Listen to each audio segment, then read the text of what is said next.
One, two, three, four.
Following video may contain content parents may find unsuitable for children.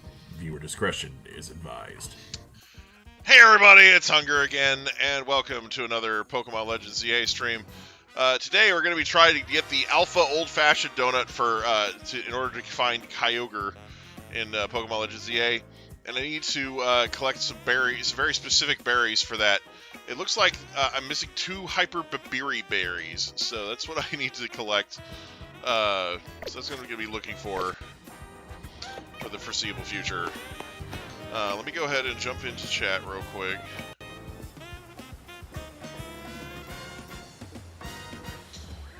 Hello. Good evening. How's it going? Doing alright tonight? I'm doing okay. It was a nice day. That's good. Was Memorial Day busy for you, or did you get the day off? I got the day off, which was fan-frickin-tastic. That does sound wonderful. I may or may not have work. Yeah, you see, I celebrated Memorial Day in the traditional sense by laying in bed most of the day and pretending to be dead. That is the best way to celebrate. Also, good evening, Dolphy. How you doing? Fine. Hi there. That's good. Anyway, so yeah. Can you guys... So I hear you're looking for the Kyogre donut. Yeah, I need a couple of Babiri berries for the Kai donut. So. Well, you're gonna have better luck going into those 4-star. I know. I need to go into 4 and 5-star things to look for them because they're not going to show up anywhere else. So that's going to be fun. No, wait. What was the opposite of that? Anyway, so. On an unrelated note, I'm still searching for, can you believe it, Cobalion. Hasn't put up yet. Yes. The boy's already blue, we just gotta make him a different shade of blue. Yeah. His copper horns need to become green horns, that's all there is. Cobalt Ion. Brother, I drew him on a piece of paper in hopes that he would show up shiny. Right. He hasn't yet. Yeah. Don't worry. My lucky charm. I drew the thing on a piece of paper for that I'm shiny hungry. Exactly. Manifest Destiny, I think it was what it's called. Yep. It's like Mitch Hedberg talking about talking to a turkey and he'd be like, "I used to draw you," and he holds his hand out, with his fingers outstretched, Yeah. On an unrelated note, I wonder if you can use the Kyogre or Groudon donuts on the regular, portals or whatever. I mean, not that you would ever want to do that, but just a curiosity.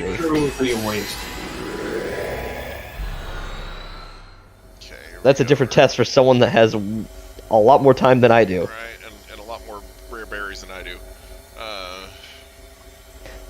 A lot more of a... What's it called? I have nothing better to do. Right. Good luck. Alright, I need to find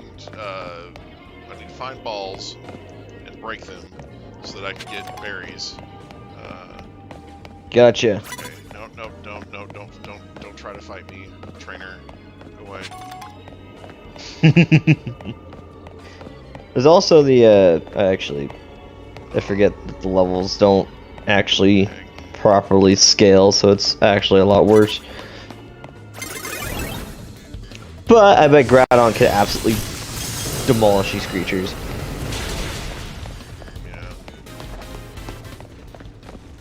Oh my goodness, that's a lot more damage than I thought. I mean, I guess it was a ground type. Is that a Thievul? Yeah. Yeah, I guess this is a dark type area. No. Yeah. Leave me alone. I've never seen Thievul outside of Galar, so it's pretty cool to see him here. Yeah, Thievul's a Mega Dimensions DLC mod. You know, now Gosh. ZA has home support. I wonder if you can get any of the DLC mons by just transferring them in without having the DLC. You can. You can. Sick. So it's like every other game in the past. It's pretty awesome.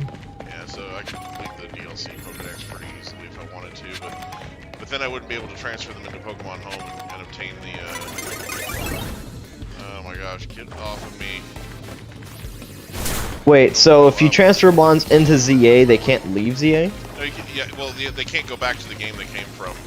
They can still go to Pokemon Home, but they can only be transferred into Pokemon ZA after that.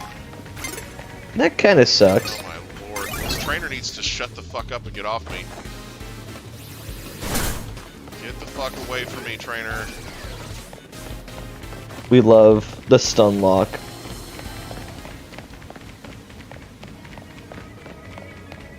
This Cobalion refuses to be shiny. Oh my fuck. Oh my god. What are you up to right now, Dolphy? It's a ball. Holy shit, hang on. Is that a really, really big Greninja? It is Greninja. Fucker, get Quick, off destroy of the ball! me!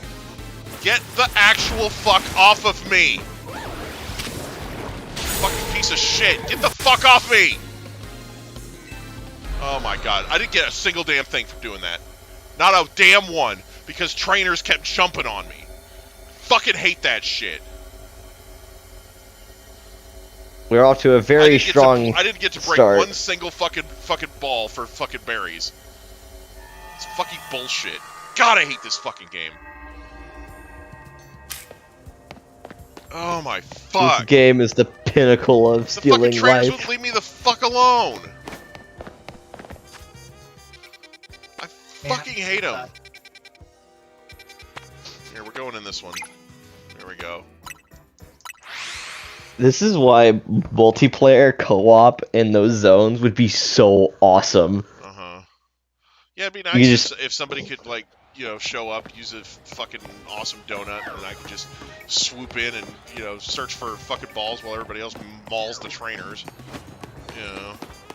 Or we all use the super weak donuts collectively, gather all the energy, and they all scale with power, right? Yeah. And then what happens That'd be is we obliterate everything, and the game would be infinitely more fun. Yeah. If only. Yeah. Yep, but You see, I'm too smart.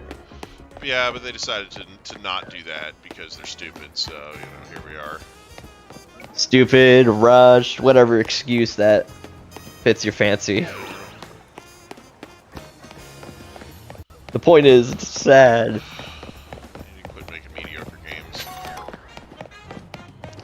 Winds and Waves, I hope, turns it around. All right, here we go. 'Cause Scarlet and Violet started off pretty sad, then it became pretty mid, then it was okay towards the end of its life. Yeah, Sword and Shield, I they think, was still pretty. haven't fucking fixed it. That's the problem. Like, if all the bugs were fixed in Scarlet and Violet, it would be a decent fucking game.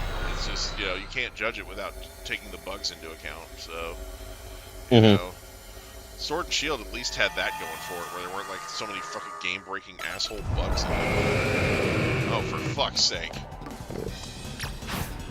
Why are Hey, you you all want some attacking Onyx me? with that Onyx? What's jumping you? a whole hell of a lot of onyx. Yeah. A snake pit from Indiana Jones is what jumped him. Gardevoir spawns in, is immediately surrounded by giant rock hard snakes.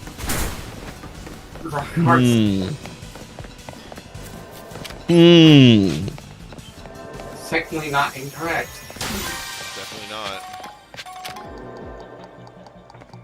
I hate this. Just kidding. Oh my god.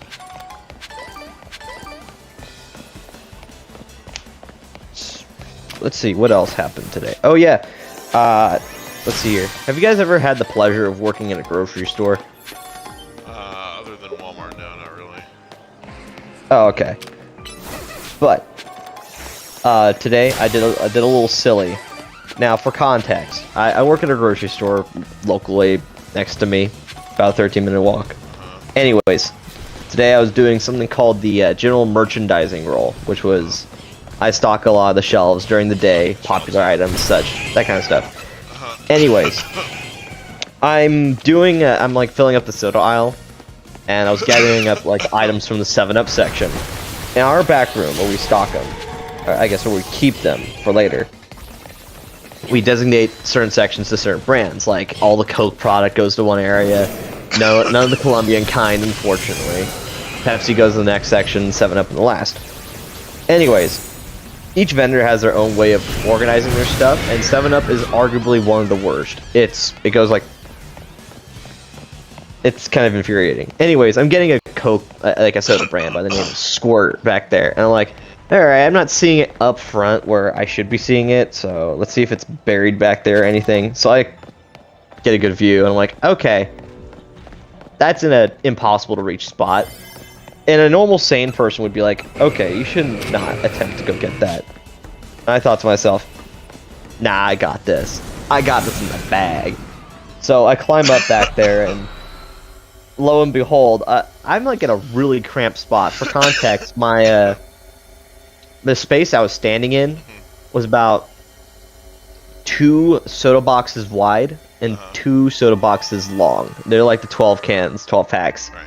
I'm standing on top of like the smallest square anyone's ever seen, and I'm on top of the product.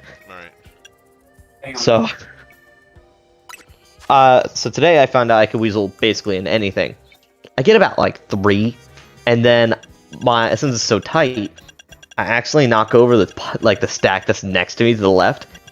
And since these things are not stacked up like Jenga towers, they're stacked more like single stacked, and it was a domino effect. I knocked over like a bunch of stuff. Thankfully, God's got my back, and only 3 boxes were destroyed, and 1 can exploded. So, out of the mess that could have happened, it didn't. And I was like, alright, I'm done playing this stupid game and winning this stupid prize. I'm gonna go ahead and clean this up. Low-key, it was actually a saving grace. It was a pretty cool day, though. Yeah. Outside of that, it happened right before my lunch, too. Jeez. But I got Del Taco, and that was awesome. Oh, nice. So... Dolphy, what did you do for your Memorial Day? I didn't do much, really. I went to go eat at a place with my dad before they left for Alaska. Gotcha. They're going to Alaska? What are they doing there? They're leaving for 10 days, is all. And I've got the house all to myself. Alright, well, I have tomorrow and the next day off. So if you want to play games, just let me know, because I got off time. What's it called? Me and my siblings actually have a plan tomorrow to head to Knott's Berry Farm, our local theme park. Hey. That's gonna be pretty cool. Hyper-Colberberry. Oh, you got all the ingredients you need? Hyper-Colberberry. Yeah, I actually happened to get the two babiri berries that I needed, so... Dolphy, we get to watch Kyogre. Alright, cool.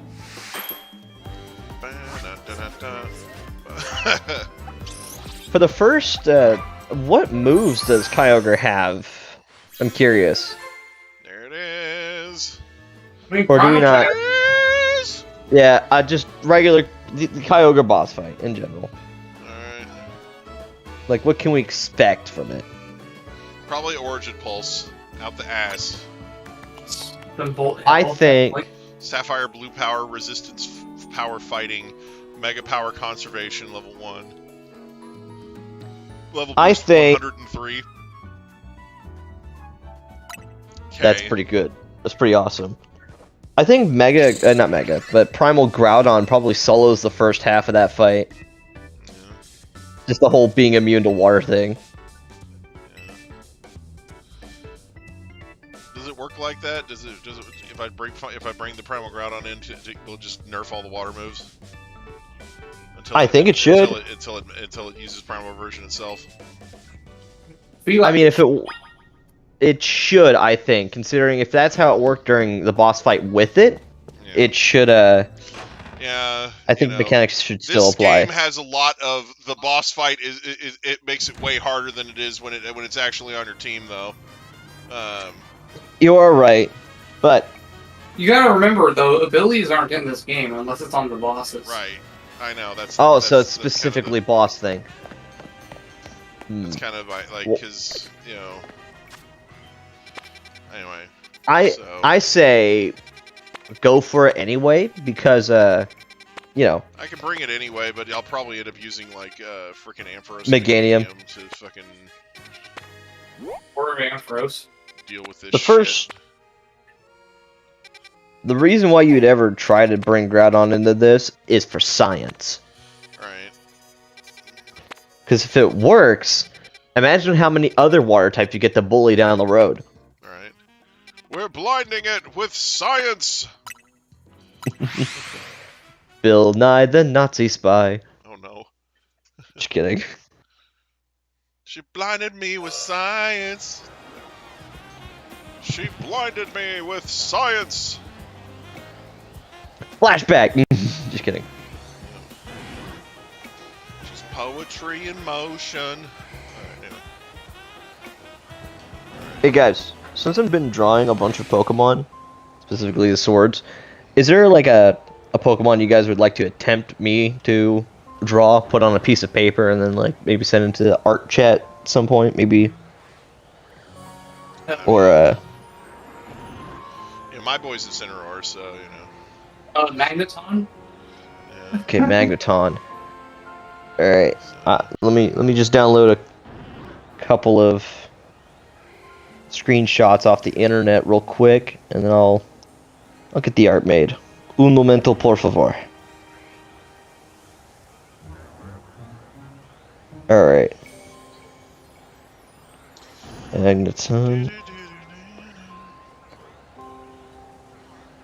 Now, colors-wise, actually, do you guys want your mons to be shaded at all, or do you just want the creature?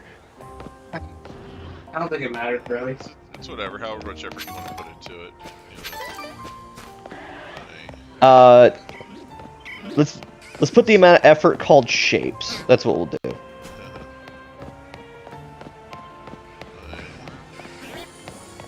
Alright, here we go. Here we go now. Here we go now. Here we go, y'all. Here we go, y'all. What's the scenario? Alright. Got a screenshot of Magneton on here.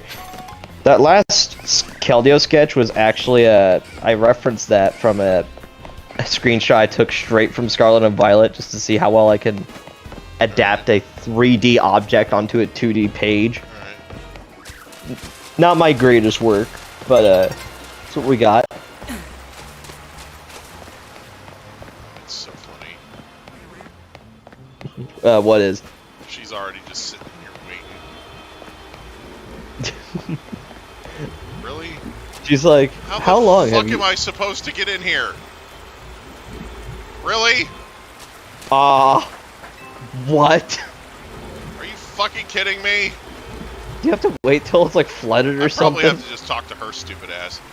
Probably have to go up here and talk to freaking, fashion Just challenge talk to her. ass. Just jump in. Fashion Cutscene challenge will- bitch over here. A cutscene will occur. Just talk to her. Okay. This is so fucking stupid. I'm going in now. Feed Hoop of the Alpha old-fashioned donut. Yes. I'm leaving you behind. We're going in. Feed the little genie the donut.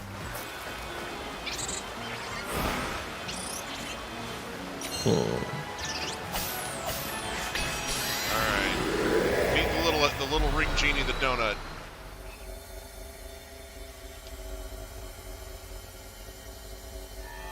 Alright. Maybe later. Oh shit. Blue crystals everywhere. Come here, you two. Check this out. Look at that. Look at that. Huge blue crystal. Waterfalls from nowhere. Is that what Kyogre's subconscious looks like? Well, they do say it's a personification of the sea. Alright. It looks just like Groudon's land, but safer. Time to catch Kroger. Just like Alright. Alpha Sapphire. Yeah. Alright, here we go. It's episode 1 of solo leveling all over again. Yup.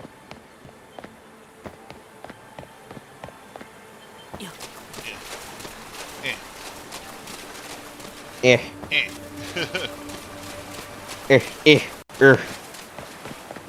Insert sound effect.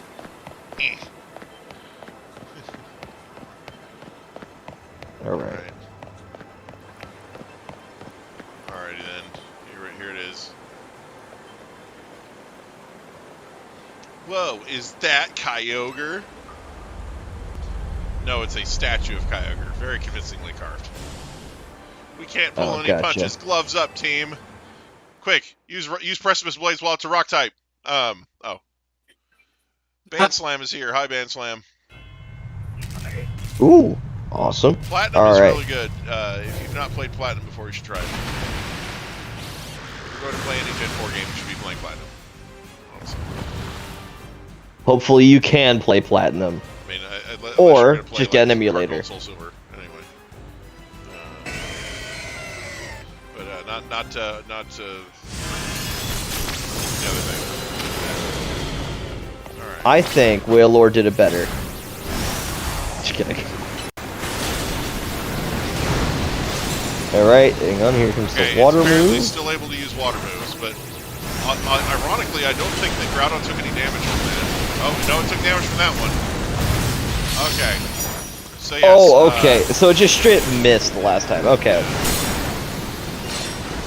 My hopes were so high for like a second. I was like, what? That's awesome. He just simply ignored that.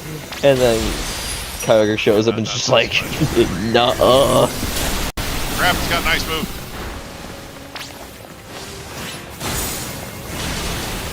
When in doubt, The power versions, when you use them, they don't have their abilities. Okay. That's kind of stupid. That's stupid. These Legends games don't make sense to me. Imagine if they had Dynamax in Legends ZA. It's just, you become the battlefield. Emo you later. I love the flower petal, that dinosaur.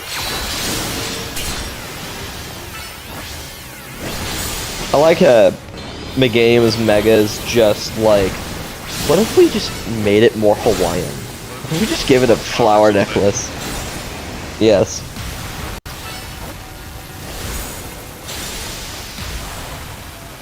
So it knows lightning moves, it knows ice beam. Actually, how many water types don't get ice beam? That's probably gotta be like in the single digits. I mean, almost every water type gets ice coverage, pretty much. Well, Kyogre actually gets access to sheer cold. Oddly enough. He's like, brother, what should I do? Well, the water's cold. Got it, sheer cold. I got frozen. Excuse me. Bruh. Be over here being frozen. can't Kyogre, like, focus on the other creatures instead of the trainer? Like, here you are, being a human being. On the things that are beating the shit out of you instead of the fucking kid in the back screaming instructions. I find it so funny that these stupid creatures have threat detection, where it's like, hey, I know how to win. We'll just hit the trainer instead, because the game can't function if the trainer's dead. Right. No, Keldeo would actually be awesome if it had Ice Beam, but no, it just has Ice Wind, which isn't bad, it's just not particularly strong. I guess I could put a Choice Scarf on Keldeo, that could be funny.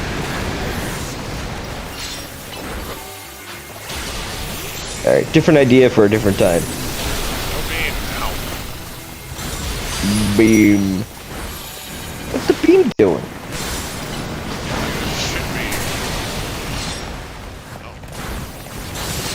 Do OHKO moves exist in ZA? They do, but they don't actually behave like OHKO moves. They have a base power in this, like Fissure and Sheer Cold. Fissure and Sheer Cold in this game basically have like 250 base power to actually balance them out in this. Oh. That's so borderline as the move. You know, the major downfall with them is that after clicking them, it takes a very, very, very, very long time for them to hit the enemy. I see. Got it. All right. Well, here comes Primal Reversion. You know, I wonder how much food Kyogre is made out of. Primal Kroger. Hey, the thing with Sheer Cold in this game, actually, is that it guarantee freezes the enemies. Oh. That's scary. That's a wee bit dangerous. Yeah, a little bit. Really, bitch? I wonder why they have. It won't stop targeting me! Stop targeting me! I don't deserve it! Yes! Yeah, that's not a bad thing. Why are you asking? Like, makes me so fucking mad. Is there a setting somewhere where we can go to just be like, no, always do the previous damage thing and stop asking me fucking questions? Like, no, they gotta get a survey first and like, talk to you about what your experience is like. He would not stop just ice beaming the shit out of me. He just keeps spamming me with ice beam. He's like, oh no, you're the only target I have. Fuck everyone else. Get the fuck off of me with that! I mean it! Stop fucking using Ice Beam, you little bitch! No! I don't think he's quite so little, I think he's about the size of a house. No, he's a Pokemon, he's little. Just ask any Digimon. Okay, any Digimon past like the adult level. You know, Kyogre is probably the owner of like a restaurant chain, not a restaurant chain, a grocery store chain called Kyogres or Krogers. Fuck! I'm so busy fucking dodging, I can't fucking.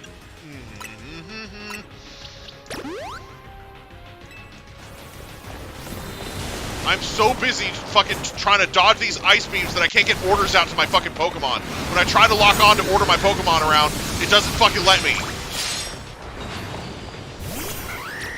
Fucking bullshit. Man, every single time I'm ever considering on getting Legends ZA, you just watch me play it, and then you're like, no, I just, don't need to play I'm like, I wonder why I have hesitation. This game looks so amazing. It's so much fun. Oh my fuck, what the hell? It's just, no, it's bullet hell. Bad Kroger. Bad Kroger. What the fuck? This is what's like fighting the American, like, Navy. Oh my god, why? Why are all your moves bullet hell, dude? What the fuck? That's actually horrendous. No, stop fucking targeting me. Stop it. That donut has given you 103 levels. That is insane. I mean, it caps out at 200, but it's still... Nope, get the fuck off me! Kyogre is so... Kyogre. Stop ice beaming me! Seriously, there are fucking 3 mythical creatures beating the shit out of you, and you're targeting the child. What the fuck is wrong with you? He likes kids, dude. He loves children. Epstein, Kyogre. This is what was under the trapdoor at Epstein Island right here. Waiting for those child bones to be dropped down that fucking trapdoor. Oh my goodness, the origin. Fuck off me. Why does he rotate so fast? Is he like a Because merry-go-round? Because they want to make it stupidly impossible to fucking dodge it. That's why. Yeah. I too like playing Dark Souls. It's such a relaxing experience. I don't like playing like any of those types of games. So I wish they'd stop trying to make this game like it. Like fucking bullshit. How long does it take for your trainer to heal? Too long. And there's no healing items for your trainer. Bruh.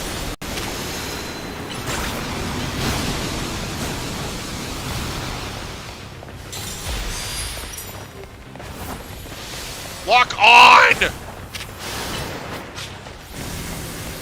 Meganium, what the heck you doing? Your target's that way.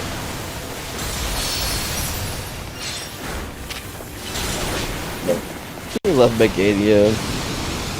The lovable idiot who's now paralyzed.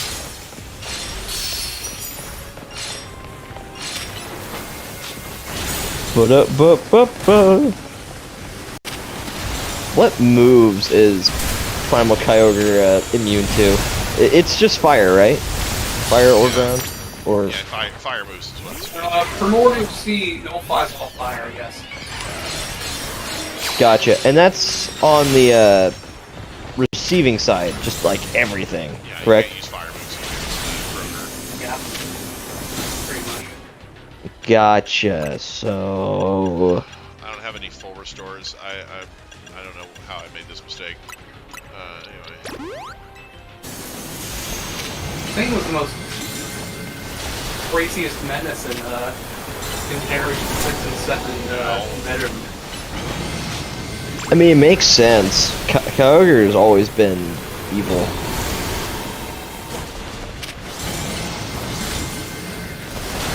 I mean, I remember fighting in Scarlet and Violet with mixed results. Fuck. Seriously. Getting close to victory, man. You're almost there. It won't let me open my fucking menu. I'm just, like... Let me open my damn menu and use fucking... Imagine trying to nuzlocke this game. That would be so infuriating. For someone that's done before. I mean, I'm sure someone has. Everyone has done something. That's interesting. Some people even decided to use their lives for genocide.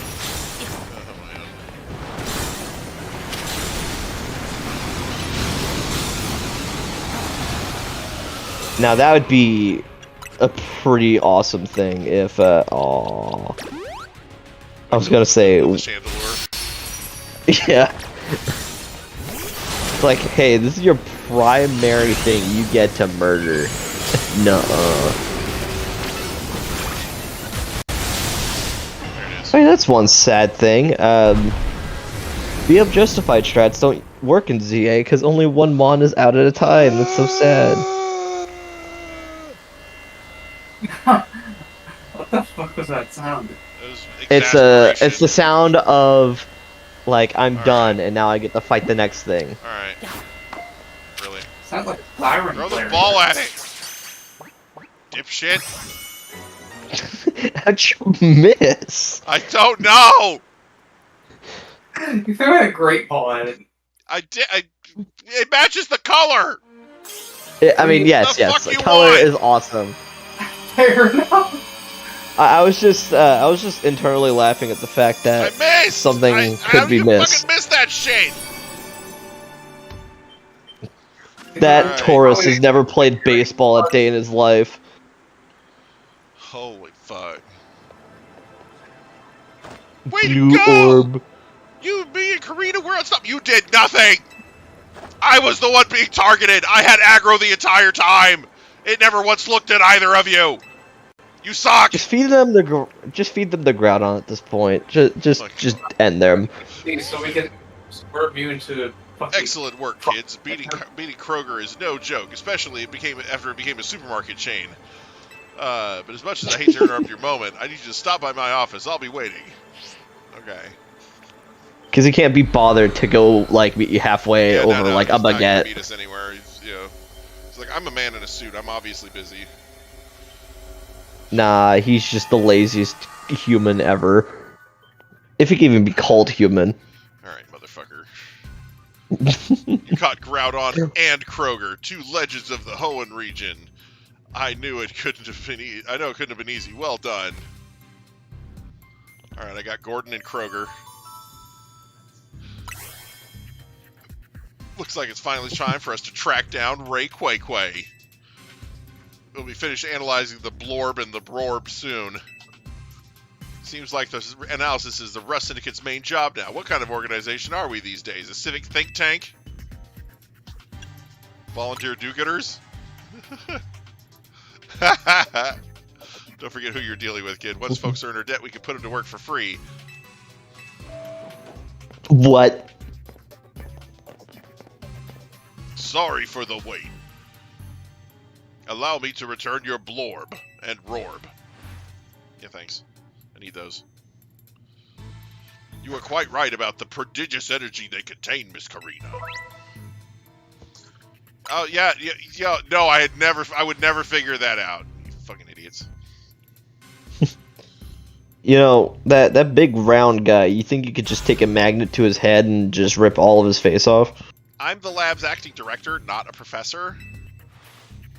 I did not ask for students. I understand, Professor. Could you tell us what you've learned? You little shit. Fine, let me sum up what we know. Our inciting incident is when Darkrai got pumped full of mega power and then splooged all over hyperspace. Gross. Nightmare-generated power skyrocketed and Hyperspace Lumiose was born. The makeup of Hyperspace Lumiose reflects the subconscious thoughts of people with Pokemon, which I guess is why it's so fucking weird in there. But you've already figured that much out on your own, haven't you? Let me clarify one thing. It's not just a reflection of subconscious thoughts. It's dreams. And I mean dreams of all kinds. Both the ones you can't control at night and the things you're actively wanting and wishing for. Great lesson, Professor. Bravo. Now, could you tell us how we can find Ray Quay Quay? You'll have to generate Ray Quay's realm of Hyperspace Lumiose by actualizing a related aspect of the subconscious as a basis. So we're just creating Pokemon now. Got it. Slow down and try that again for the less egg-headed among us. You have to wish really fucking hard. I think it might be doable now that you've caught both Primal Gordon and Primal Kroger. Getting closer to your goal is probably making it easier to picture catching Ray Quay Quay, and that's made you even more motivated. I'm right, aren't I? So take that mental image and that motivation, shine them up real nice, turn them sideways.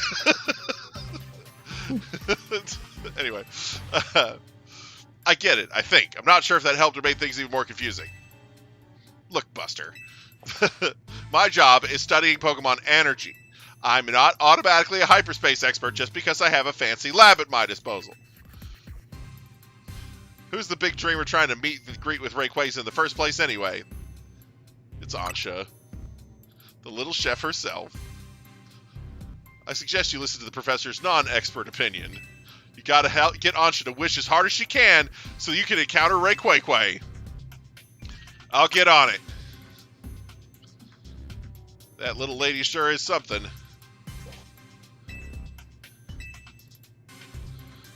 That's one heck of a powerful dream. Thanks, Professor. We'll call you again if we need you. Next time you call me, we'll be your last. I'll get Ansha caught up on all this. I thought she said caught up in all this, which would have been even funnier. Go do your thing. Dumbest cutscene ever, by the way. I hate this team. Ansha's the only one putting in half the effort. I mean, she by making donuts, she is literally putting in more work than half the rest of the team put together. There's only 2 functioning individuals here. Who cares about survey points? You don't need a node in order to do.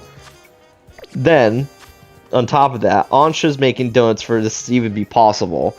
And then there's the grocery getter himself, Hunger, who's actually doing the rest of the work. I am doing a considerable amount of work. I'm not gonna lie. But now you must Kroger. Nice, powerful, shiny golden carp. Exactly. Oh, what a lovely, shiny golden carp. Timu Whale Lord is about to be on your team. Yeah. Actually, what gen was Whale Lord from? What? Do we know that? Waylord? It's just in 3. Mhm. Yeah, he was in 3. Oh, so I was about to say like Whale Lord did it first and did it better, but you know, since they came from the same gen, it's kind of hard to tell. Yeah. I honestly think Drizzle would make more sense on Waylord, to be completely honest. You know, I find it really funny that if you do the actual calculations and the weight of stuff of Whale Lord, it would be lighter than air. Yeah. Well, it's called the float whale Pokemon. So when you see it like floating in battle, that's actually accurate. It's just an airship. It is. It's a Zeppelin. Yeah. Freaking. The problem is that you know, like in certain scenes, like in that one thing where there's that one Waylord that's half submerged in the water. It's like that's not correct. That's not how that would work. It'd be floating above the water. It would be flying, in fact. Exactly. Petition to give Whale Lord the flying type. All right, here we go. Make it really, really fat Gyarados. All right, there we go. Got my Kroger.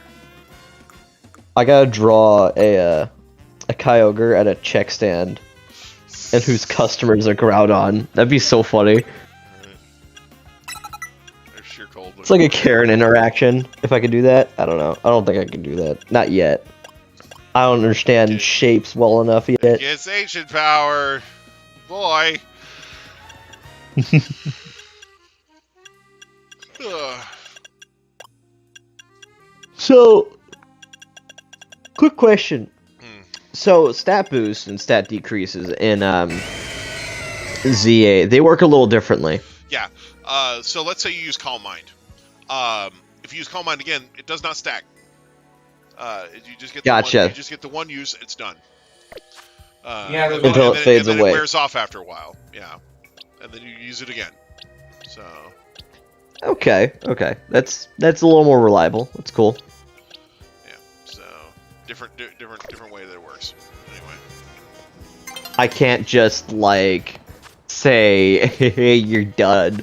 You're dead now," because I have been spending the last 5 minutes stacking. Right. Yeah, you can't just set up a Pokemon and then run around the city killing everything with it. You know. That would be so funny if you could. Just set If they up allowed outside that. battle on the fucking crystals or whatever, and then just run around the city killing everything. Before you That'd enter be super hyperspace, you decide to max out all of your stats and then My just God, go I've been ham. kidnapped. Oh wait, no, she. What the fuck? Where's Anja? This is how you.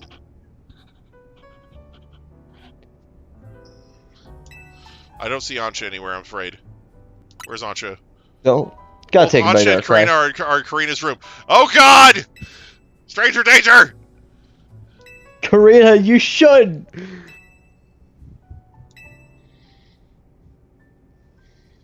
Karina cannot be trusted. Alright. Mignon should have wish super fucking hard. I like how Gulpin is sitting on this meeting like it's got anything to contribute. Gulpin is just there for moral support. It's there to eat donuts. That is what Gulpin is there for. I mean, hey, there could be some spares lying around. Our trash donuts. That's literally what it's there for. That is its stated and intended purpose. That is all it does. If you have donuts that you don't want, you feed them to Gulpin. Gulpin is actually kind of low-key cute. The gang's all here. God. What? Hang on, who put together this team again? AZ for the most part. AZ's a weird guy. Yeah. That's a lot of young girls around a 3,000-year-old man. Uh-huh. Epstein. I can picture the noble Kroger and the Grand Gordon in perfect detail. So I'm quite confident I'll be able to imagine the pocket of hyperspace Lumios where we'll find the fine Rayquaza at last. Just gotta get them to fight each other and they'll lure them out pretty quick.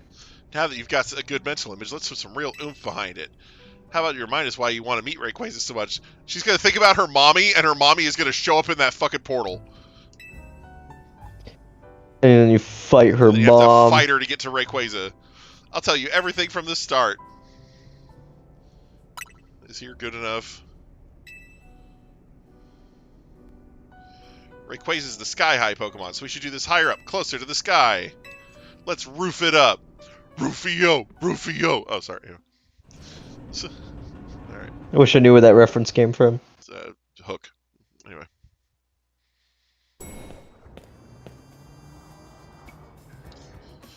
This roof is where you first showed up too, right, Ansha? Yep, she showed up right on our freaking roof. Hoopa transported Spawned me here. in. She did spawn in, see? She said Hoopa made it happen. Hoopa sure picked the right roof. No one else but Team MZ could have handled this hyperspace shit so well. Alright, Ansha, tell us again. Why do you want to meet Rayquaza? Give us the details so we can all picture it crystal clear. Alright, it all begins with a story that I love very dearly. Listen close and I'll tell it to you. Oh, she's precious. She's going to tell us a story. Unrelated. Can I snap Hoopa's neck? A long, long time ago, in what people call the Primal Age, the world was overflowing with natural energy. We gonna get visual aids? Oh yes, we. Oh my God! Look at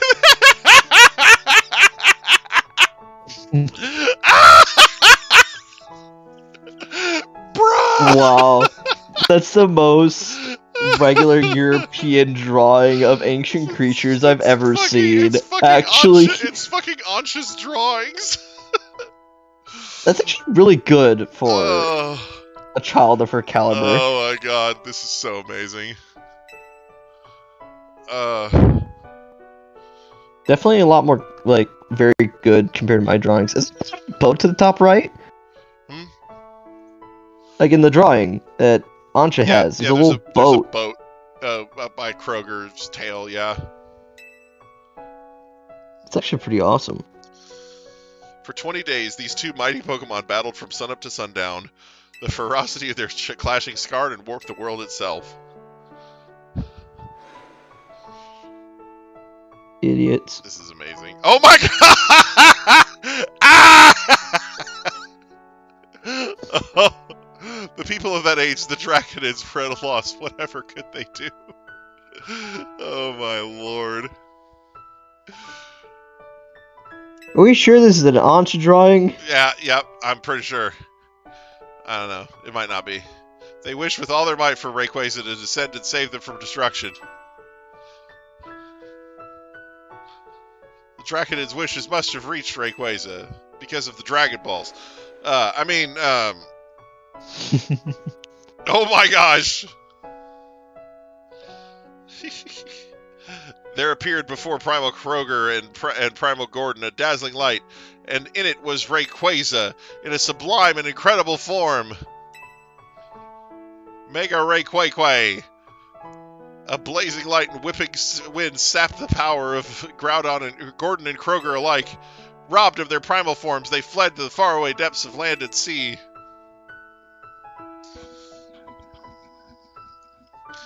The Draconids came to revere Rayquaza as a true savior. And there our story ends.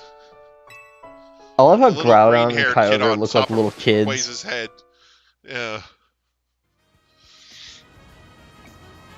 I still can't believe we're actually meeting Hoenn's legendary Pokemon in Lumiose, of all places. Crazy.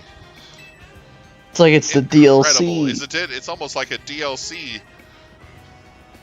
And part of Rayquaza's Sublime form sounds an awful lot like Mega Evolution, because everything involving form changing sounds an awful lot like Mega Evolution to Karina. Well, Karina really got like the mental capacity of like a 2-year-old. Rayquaza supposedly got something in its body called a Mikado organ that has the same power as a Megastone. Oh, so instead of saying it just ate the damn thing, they're saying it has an organ that does the same thing. A Pokemon that can undergo Mega Evolution without needing a Megastone? Wow. My dear mama read me that story quite often. I came to love the story and admire Rayquaza so much that I would dream about it. Isn't it noble, Rayquaza's savior of the Draconids? I can see why you'd want to get it for Diantha, a mighty Pokemon for a mighty mom, huh? Your love for Rayquaza sounds like the real deal, Ancha. I'm sure your dream will be strong enough to create the hyperspace distortion we need. And I'm sure that none of us are going to give you that fucking Rayquaza when we're done with it. I mean, what? Look, we'll show your mom, and then, yeah. She likes fairy types anyway. Guess that actually worked? Oh, shit. Wow. It's literally that's right above the convenient. fucking hotel. Ansha, make a I guess donut. I guess you don't have to look too far for it, now do you? Fucking gulp it. Damn garbage disposal looking head ass. Felipe. We managed to gather some data on this latest distortion, which is right above your fucking house. The signals we've detected coming from this distortion are wavelengths very similar to those emitted by the blue orb and red orb. The blorb and rob. We believe this distortion it leads to the location in hyperspace Lumiose where you'll find Rayquaza. At That's last, I'll be able to Rayquaza. see the fine Rayquaza again. I guess we're about to witness a dream coming true. We just might. Or I'll just take it. One more thing. Much like with Gordon and Kroger, the special distortion requires a special donut to match. Please, gather lots of data so Mr. Felipe and his team can develop the perfect recipe for us. When you do, I'll make the mightiest donut of all. I know I won't fail because I've got all of you on my side. Alright. This is just guilt-tripping you not to turn off the game and just delete it. I know. She's like, please don't stop playing the game yet. Please slog through one more freaking hyperspace survey for 100,000 fucking points. Oh, sorry. Huh? Yeah. Yeah, we have to get collect 100,000 survey points. It's not good. Just okay. I'm not a genius or a donut maker, but what if we just feed the orbs to the donut and the donut to Hoopa? Can we just get there? Right. Or would that just be a huge waste of orb? Might be a huge waste of orb. Dag dabbit. Not again.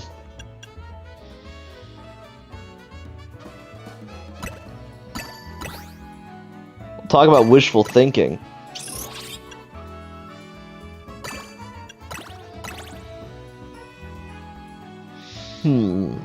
So phase 1 of dealing with Rayquaza. Any ice type? Pretty much just ice moves. More ice moves, and then use ice moves on it. Gotcha. Freeze it to death. Move power dragon level 1. That's crazy, and it's a level 3 fucking donut because of fucking course it is. Wow. Because they made it way too fucking hard to make level 4 donuts. Because of course they did. It's like, oh, you want to make a level 4 donut? Well, then you'll need to use all those donuts that you're supposed to be saving to make the fucking Mega Ray Quake donut. You know? Mega donut. It's fucking bullshit, I tells you. After another hour of looking for this Cobalion, I have not yet found the Cobalion. You mean you still haven't found the freaking shiny Kobebe? Precisely. Man. No shiny Kofefeon for you. Look, it'll happen eventually. Only a matter of time. Time, thankfully, that I have. Right. Oh my Look, gosh. it'll be tragic if I died tomorrow without having gotten this thing. What is this? It just says side mission detected. That's one of those go in there. Oh, and that's have a like- trainer battle against super powerful douchebags. Alright. It's one of them, you are not prepared for this. Enjoy your suffering. Alright, let's go in here. I like this one. Remember to train up your Kroger and bully the local wildlife. Uh-huh.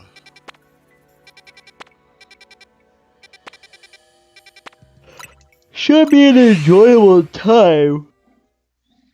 Mhm.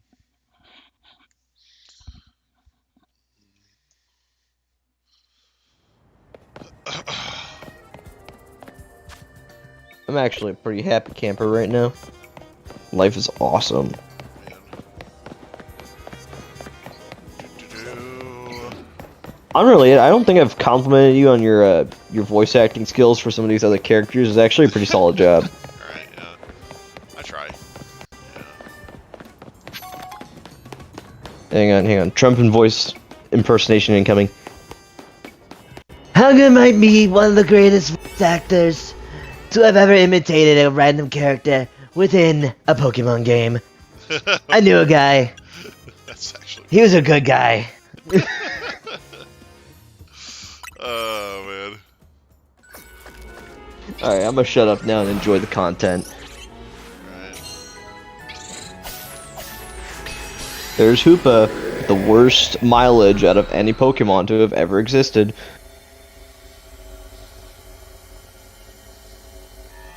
I know we've already made that joke like 100 times, and I will make it 100 times more if it improves Hoopa's experience. Holy fucking crap, what the hell is that? Is that... Wait. Is that Alpha Tynamo? It's so fucking tiny, I couldn't fucking tell. You should catch it, because it's funny.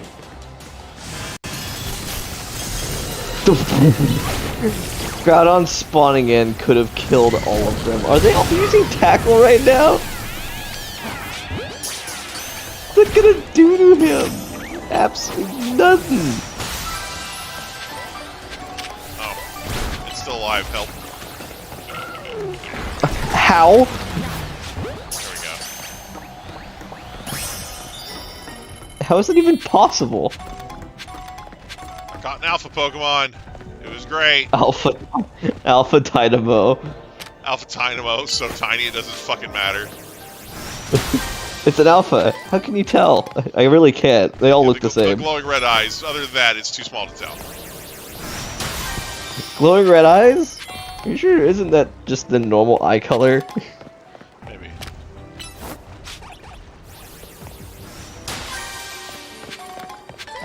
What's fortunate about this step of the pain is that you get to actually enjoy getting the survey points with very little want to kill yourself Oh, looking for a Pecco. until you actually need to get the berries, and then it's pain time.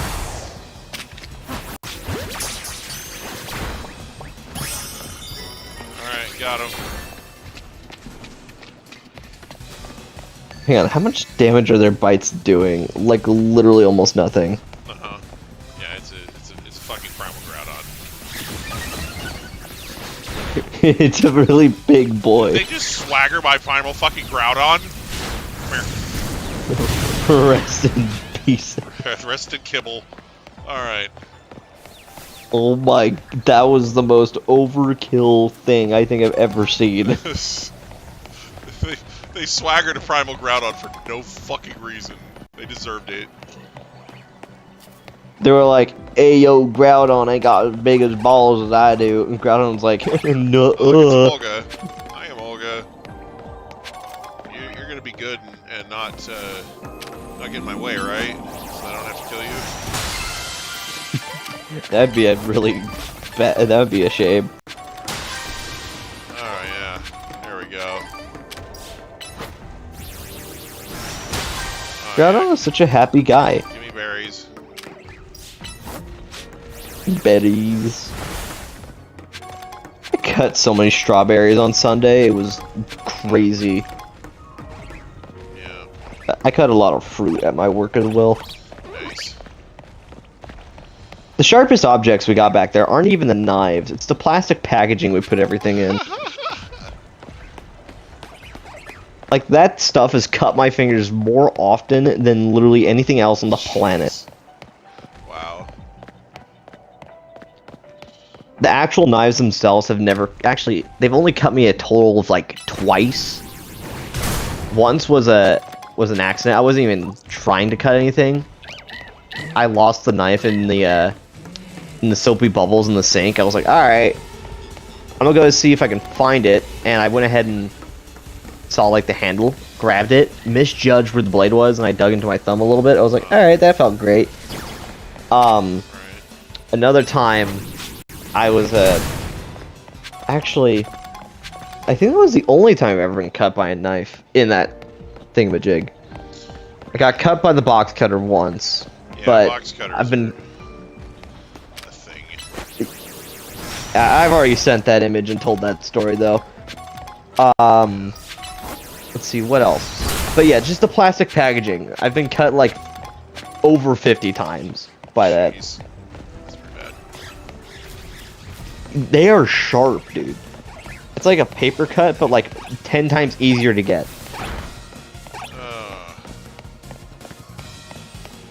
Do you have to deal with anything sharp at your work, or is it pretty chill there? Yeah, box cutters. We get shipments of product in. We have to open them with box cutters.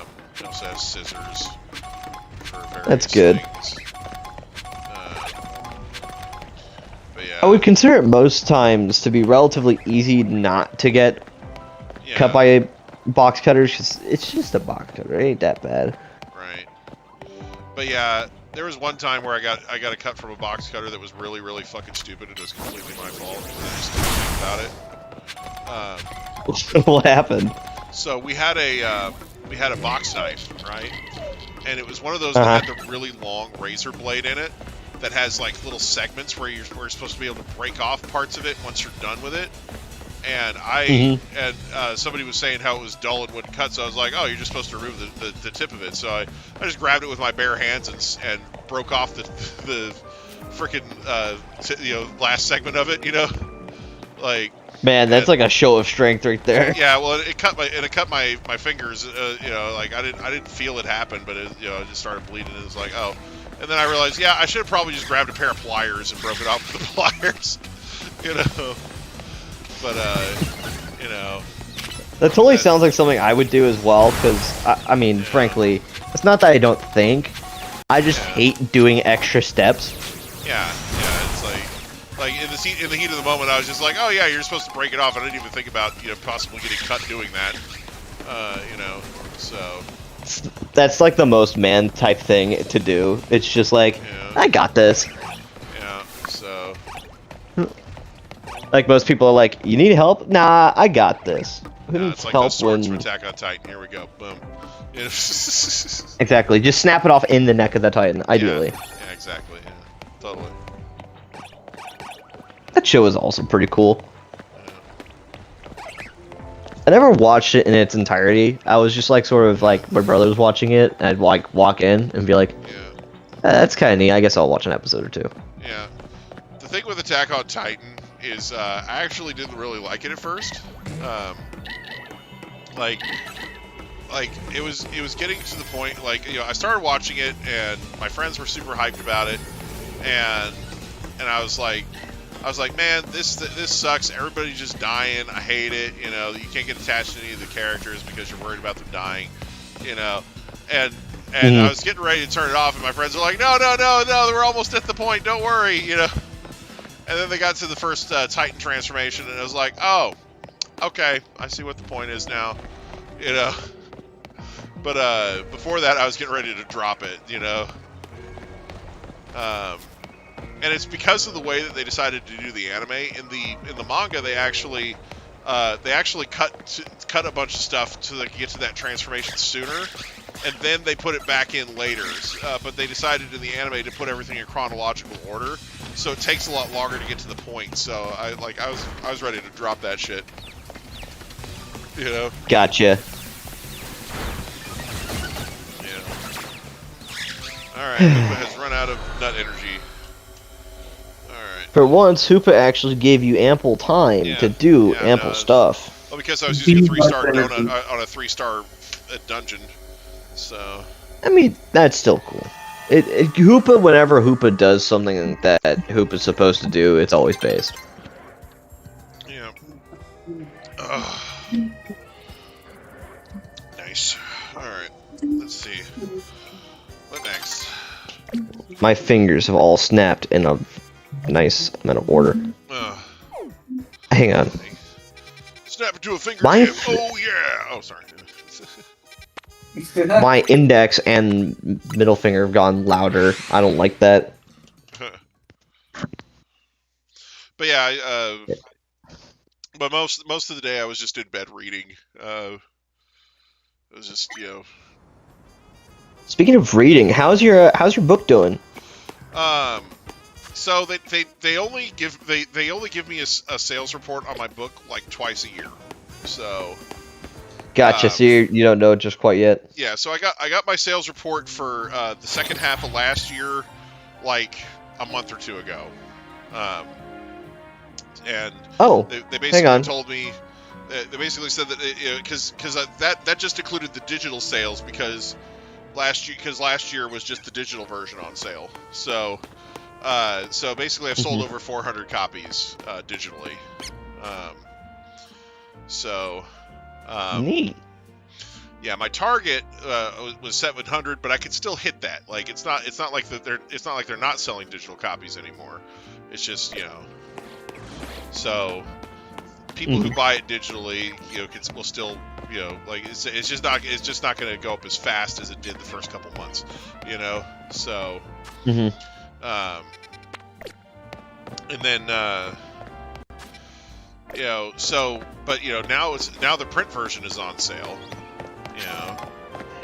So, you know, that's going to be a thing. So I'm hoping that a lot of companies bought the print version and are selling it to their customers. Yeah. That would be so cool. But it's really funny though, you know, because there's a lot of people who will see a novel out, like, you know, like a light novel, and they will instantly try to find a manga version of it because they don't want to read the novel, they don't want to read the manga, you know. But mine doesn't have a manga yet, so I searched for the title of my book a few weeks ago for a completely unrelated reason, and you know how Google has that, you know, people also searched for thing. So it was like, it was like people also searched for the Adorable Dungeon Master Volume 2 and the Adorable Dungeon Master manga, you know.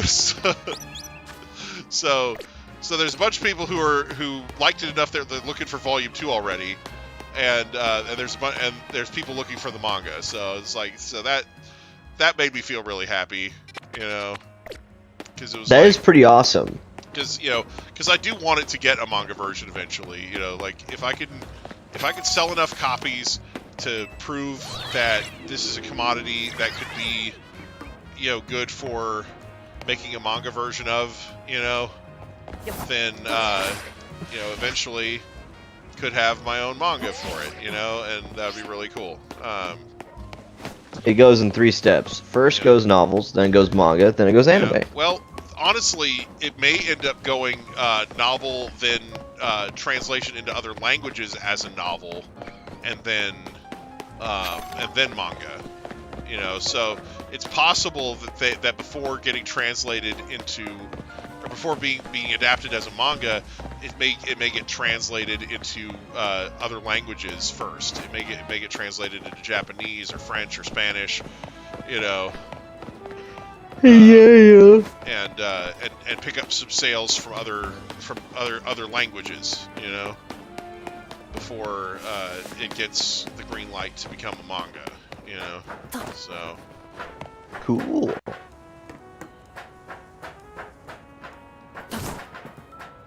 So yeah, I'm kind of very excited about that prospect as well. So like I said, I'm not sure what the, because yeah, if it were just a Japanese novel series, then yeah, it would be novel, then manga would be the next logical step. But since it's it is an American series, since it's original, an English original,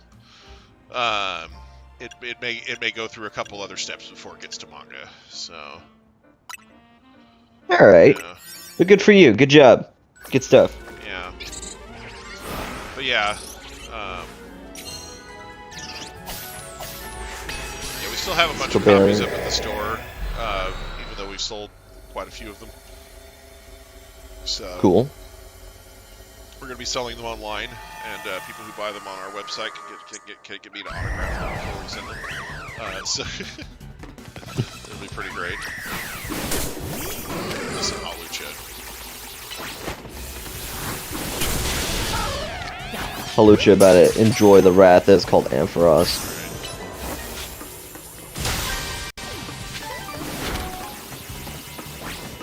Lunchador. Lunchador. Lunchador. Luncha. Alright. One of them Lunchadors. Happily would eat them. Kentucky Fried Lunchador. Luncha Libre. I love that movie. Nacho Libre was one of the best things of all time. I tend not to like Jack Black's live action movies. He's almost like a million different this things. This stems from the fact that he will take any excuse that he possibly can to appear on camera in his tidy whities and nothing else.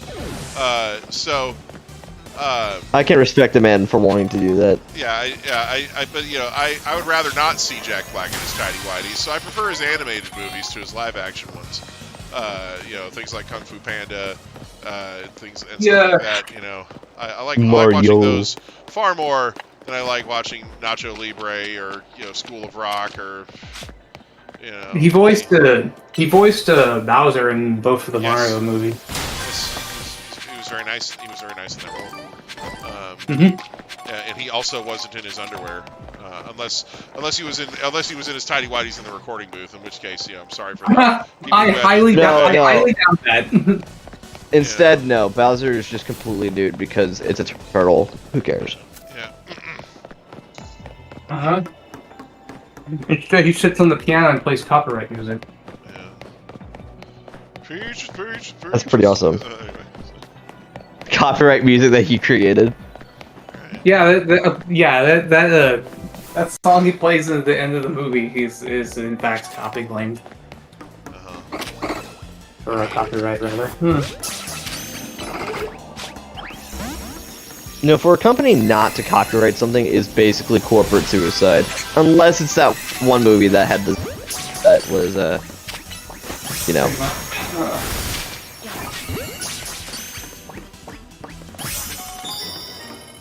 It's pretty neat. You mean the Night of the Living Dead? Yes, that one. I always forget its name. Yeah, because they actually made like no money off of the first one, but it popularized the zombie movie, and so when they did sequels, it made a lot, or each of these sequels made a lot, you know. So. Yeah, boss.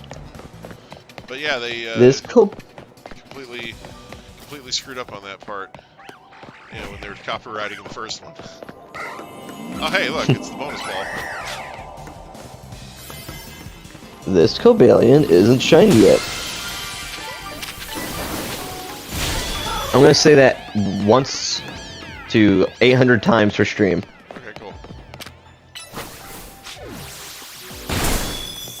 It'll just be, you know, a regular update. When I do see the shiny one, I'm just gonna be like, alright, that's kind of neat, let's catch it. Right. Just watch that be the cue. Yeah.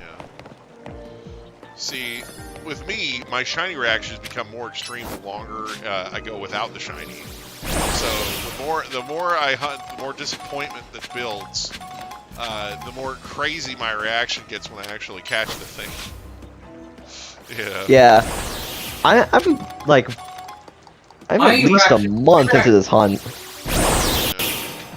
My reaction towards shiny is normally pretty monotone, unless it's the shiny I'm actually looking for. Yeah, like I said, it's one of those things where if I catch a shiny that I was completely not looking for, don't really care about, have not had any disappointment on, then my reactions are usually pretty muted. But if I find a shiny that that I want, like that I'm telling you, looking for months, that reaction goes through the roof. Yeah, I'm telling you, the day I get the shiny Claydol is when I start squeaking. Alright. Squeaking, tweaking, maybe even there's a lot of things you could be doing to celebrate. Alright, well there we go. Have you done a Claydol hunt yet, Dolphy, or? Well, it's he's kind of hard. He just wants to kill him every time we see him in Pokemon Legends. Not Pokemon. Well, Pokemon it's hard Sword. to shiny hunt them in base Gen 8, you know, because how they set it up. Yeah. Gotcha. Basically, so so every time we see them inside of the Max Lair, he wants to fight them just so we have a chance of getting a shiny one. Yeah. Gotcha. So. Given our current hunt for Reshiram, that could actually work out pretty good. It's one of those things where it's not completely at odds with our hunt for Reshiram to look for freaking Claydol. So. Now, I am curious. Would it be more efficient to just hunt it in like Scarlet and Violet with the with the sandwiches and stuff, or? So, oh, you mean Claydol? Yeah. Is that even in Scarlet and Violet? No, it's not. It's not. Okay. Oh, so it definitely is not. Okay. If it was, I'd be. Yeah. I was just curious because, you know, I don't know what's in this game. With a lot of Pokemon, there are going to be more efficient ways to hunt them. So, but yeah. So. I already have shiny Solrock and Lunatone thanks to Hugo. Yeah. Hugo's based. Yeah. I respect the guy. Shoutouts to Hugo. Hugo, shout out. HP Pyro, Hugo Bracho. Now, currently, the reason why I've chosen to hunt, actually, I don't think it's much of a choice. Cobalion isn't shiny locked in Sword, which is why I'm hunting him here. Right. But it's also a reason why I don't get Scarlet and Violet to attempt to hunt him in there, because I know he cannot go into those other games. Well, Scarlet and Violet Cobalion, I believe, is shiny locked. If it is in there. Yeah. Because it is sad. Most of the legendaries that show up in the Blueberry Academy Are shiny locked. Are shiny locked, yeah. So. Yeah. So which is kind of crazy considering how many non-shiny locked Pokemon you could go hunt in Pokemon Sword and Shield. It's like they wanted that to be the best DLC they ever made. Like. All right. Before we continue this conversation, someone else should look at the YouTube comments, because I know.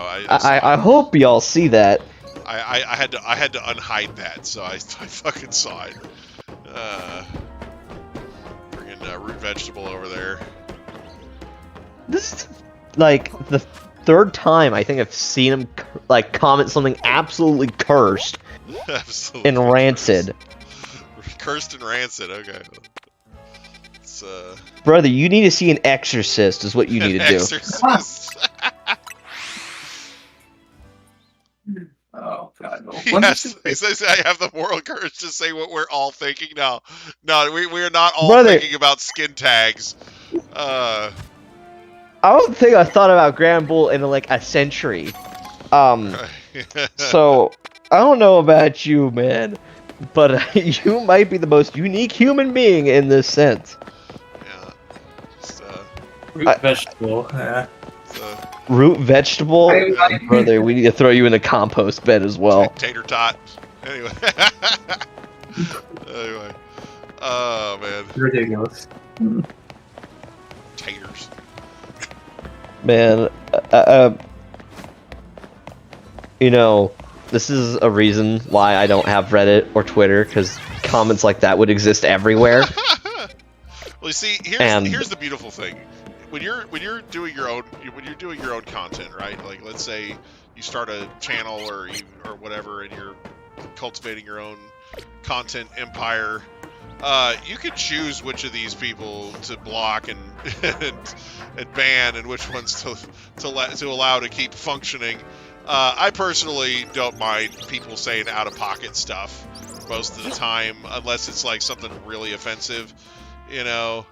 Mm-hmm. I'm the same way. I behave like this more for flair, because I think it's funny. But you know, it's interesting. It's there. It exists.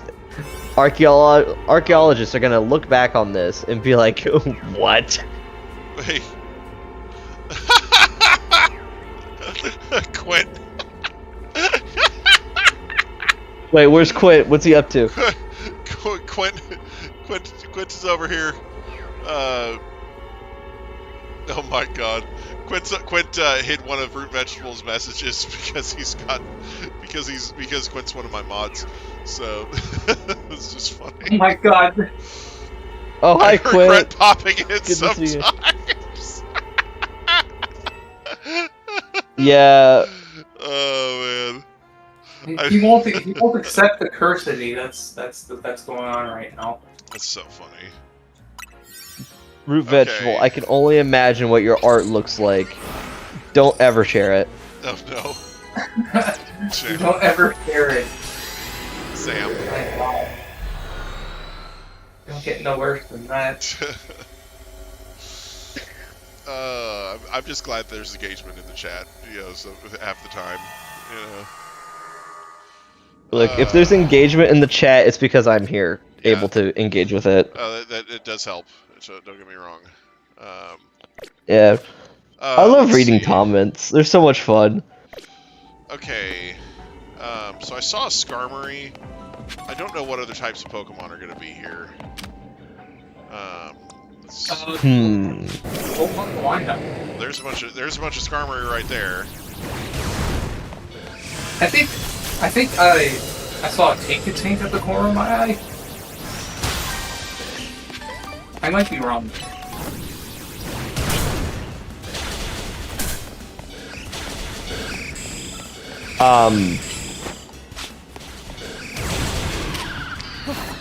You know, Quint, I kind of agree with you. He's definitely a vegetable. You're awfully frightening for a carrot. Damn. No, that's another guy that's really base. Quint's base. I feel like all of our people are base. Oh my gosh. Your powers are frightening, it says. You know, I guess that's what kerosene does to you. You become something Man. worse. Oh, it's Doublade. Wait, kerosene? Isn't that like a super flammable gas? It is flammable. It's used in lamps and various other things as a type of fuel. Oh, is it flammable? Oh. I thought it was the thing used in carrots, my bad. No, that's carotene. Like, Carotene, my bad. Yeah. I was mixing the two up. Like beta carotene. Kerosene. Fucking. Kerosene Oh, is gotcha. used as lamp fuel. Go ahead and clown me in the chat. I deserve it. No. We did that enough already. It was okay. You know, So- I wish one of these swords would be shiny. That would be so sick. I need to go play this. I know, right? I'm looking for a sword right now. It's not shiny yet. Yeah, you're looking for a sword of justice. A different kind of sword. A sword on a beard. Oh. Here, just... Man, imagine you show up to court and like Cobalian's your judge. That would There suck. we go. Oh, catch wild Pokemon? Oh, I didn't realize that was one of the things here. Catch them. Catch them all. Hang on, Quint. Didn't we make a joke about like? I'm sure this was a couple of years back, but like, remember the Heatran court bit that we did during the Delphox raid stream? Hey Quint. What do you hate more, Duraludon or Archaludon? Because, I mean, usually people hate on the bridge a little more than they hate on the building. Duraludon is just a gaslighter, or not gaslighter, freaking cigarette lighter is what I meant to say. It's also a building. Man, he's gaslighting us right now. Just kidding. Totally.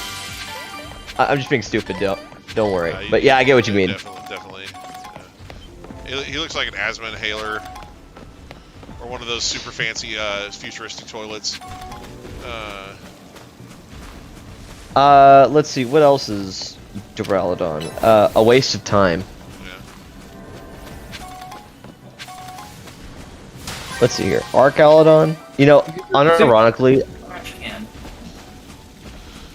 Archaludon's either a bridge or a staple remover, depending on how you look at it. it becomes a bridge and a move. Yeah. It's a staple remover Most in of the every time. other A lot of instance. people call it staple remover. What? That's what I thought he was when Yeah. I first saw the into a disc trailer for him. Yeah. I don't think I've ever seen any of the trailers for the Indigo disc. I was just like, oh sweet, DLC, yoink. I joined Scarlet and Violet way later in its life cycle. Like, I think I started playing it back in... It's tough. Actually, I guess I could possibly find that out by checking the summary of my Meowscarada. But, They're so cute. I love them. Alright, anyway. I think I started playing back in 25. I know. I was off the Pokemon stuff for a long time. Alright. But then I actually did like online fights and got a little better, and it was actually pretty cool. Let's see here. Still checking for this Cobelia. Ah, yes. Groudon looks so happy. They just waddle around and kill everything. Just stomping around killing stuff, and he's just in his element. Pre-National Park Hunter right there. What's this? A wildlife? I could drive this to extinction. Hell yeah.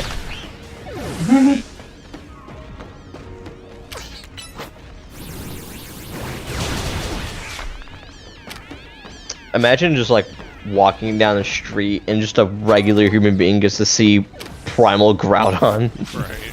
next to you. It's like, what, can I pet your dog? No. No, you may not pet my Primal dog. Groudon rolls up. Suddenly it feels a lot hotter outside. Yeah. It's so hot that your ice cream melts immediately. The only place Primal Groudon or Groudon in general cannot survive is Phoenix, Arizona. It would just melt. I mean, What, Phoenix? I'm not sure about that one, Chief. The thing takes baths in liquid hot magma. Thing literally. I mean, you notice the yellow cracks on its body? That's literally magma flowing through it. Yeah. There's liquid hot Phoenix magma would turn. flowing through its veins. Phoenix, Arizona would make the rest of Groudon melt. Oh man. No, it just makes the cracks. Did Groudon get stuck in the door? He kind of does get stuck along obstacles and whatnot here because he's just not built for some of these doorways. Man, Lumiose has some pretty bad infrastructure. Can't fit his Groudon. He's so freaking huge. Look at him. It's just a fat Like shit. I try to walk through the door, and he's just he's like, Help, nope, too big. nope, can't get through this. Groudon is And then the so swords funny. come running up. They're like, an opportunity. We can get him. And up, Quick, fight him. get him, boys. Right. Oh no, he ate us. Right. As much as I love swords, sometimes swords are stupid. Right. Do EVs exist in this game? Yes. So actually, yeah, I think I asked that last time when we were training up at. IVs, Gordon. and also EVs. Did you already dump all the points you needed into I have Kyogre already before doing this? I've already EV'd Groudon. I have not done anything to Kroger yet, but I haven't used it in battle, so that's fine. Gotcha. Oh, so it only affects those that you send out. Okay, that's sure. that's actually pretty based. Pretty sure. Never really used. Because I know Kroger. in Sword and Shield, at the very least, it was if you, not even if you use a guy, it will still get the benefits of Yeah. EV. Yeah, they actually have an NPC who will clear your EVs for you if you want them to. Okay, that's awesome. Let's see. Is that NPC available in the base game? I think they're actually part of the DLC, so I'm not sure. Not again. No, right? I just This always happens. What was the question? the NPC that clears your EVs are they part of the base game or the DLC? Oh no, she's part of the main game as well. She is okay. Oh, okay, cool. So The reason I basically you ask her to scrub the stats or EVs of your mons for the cost of 5 mega shards. Top 5 Pokemon you use as a toilet in a disrespectful way. Pelipper, because it's literally a toilet. Also Pelipper, Yeah, there's like Pelipper, no other Pelipper, answer. Pelipper, and Pelipper. Anyway. There's like no other answer for that. It's just the most toilet No other Pokemon that Pokemon exists. In the battle videos, we've made several mentions of the toilet. Yeah, Pelipper is just a fucking toilet that's leaking. That's why it has drizzle. That's why. That's why I named my Pelipper down the drain. Yeah. If I ever catch a Pelipper, I'm gonna name it Taco Bell Victim. Taco Bell victim.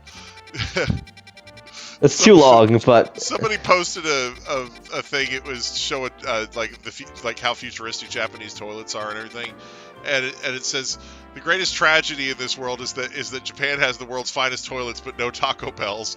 Why have a Ferrari if you never take it onto the track? that's funny. That's really funny. Oh man. Actually, I think Bell Victim is a short enough name to actually name something. Yeah. Boom. Yeah. That's a. If I were to crack You know- open my repeat ball like an egg, what do you think would be inside? That's a good question. Depends on what you caught with it. No, just- I would say Keldeo, definitely Keldeo. Wait, what was the I have a question? lot of Keldeos. Quinn said, if I were to crack open my repeat ball like an egg, what do you think I would find in it? Or what would you think would be inside? Excuse me. I actually, hang on, oh my Quinn, God. what's your favorite Pokemon? Sorry if I'm not paying attention. I'm just focusing on I something would like else. to do some shopping. We're all in our own worlds. Ain't no worries. Let's see. Let's see. We need some calcium for Kroger's special attack. Let's buy that. Eee. All right. And what do you think? Carbos for speed. We love Spatak and we love Zoomies. All right. Then, and then we'll grab some full restores because I need them. What's pleasant about this is that you get to hit the kill everything button. Yeah. Over and over and over again.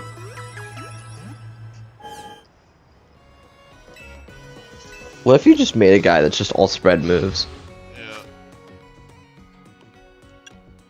Okay, so let's see. Satchel. We're gonna go. Do all moves have an identical cooldown, or No. do some moves recharge faster? Some moves recharge faster. Like I think Hyper Beam has a higher cooldown, for example, because it's Hyper Huge Beam. move. Yeah. So. You know how? Oh yeah. You know how I mentioned Sheer Cold and Fisher? Yeah, I'm pretty sure Yeah. they have the longest cooldown. Yeah. No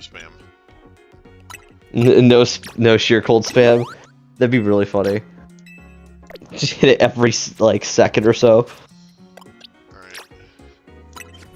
Okay, so here's the stat spread on the Kroger. It has it was already modest. Okay, so it's modest with HP, Spatak, and attack as its best stats. Free. Wait, what was Groudon's nature before you changed it? Gordon. Yeah, Gordon. Let's see. It had Impish before I switched it over. So it was a really defensive boy. Before I switched it over to Adamant, it was Impish. Okay, so you did get lucky. I was about to say, are their natures set? No, they're not. You got lucky with the Kyogre you got. No, I got very lucky with Kroger, so. How do you Yay! change natures in this? Is it still the mints? You still have mints, yes. You can get mints. So. Can you just simply purchase them, or do you have to I think you find can. them? I'm not sure. Let me see.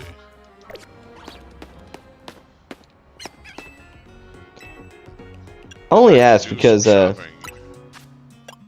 the only reason I have a lot in Scarlet and Violet is because I did a stupid amount of battles. Yeah, you can't get them from the Pokemon Center, but there might be another shop you can buy them at. Gotcha. But let's see. But definitely presumed can be found within the world. Yeah, because I used one to change Groudon's nature. Yeah, so there's mints, serious mint, jolly, hasty, timid, gentle, quiet, modest, all that good shit. So I don't have like super high numbers of them because I think these are probably just stuff I picked up, so, like doing quests or finding them on the ground. But I wonder where the serious mint has gone, because I've not found a single one of those in Scarlet and Violet, or it's not even featured in Champions either as an option to just be like, I don't want any of my stats to be lowered.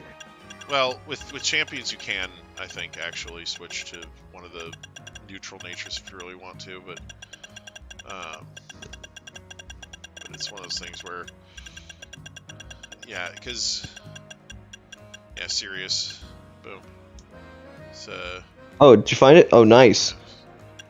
so yeah, I have 2 serious mints over here. I'm gonna go ahead and check, what's it called? Because basically, when you look at the natures in Champions, it has like a chart which tells you what it is. The neutral natures are ones that raise and lower the same stat.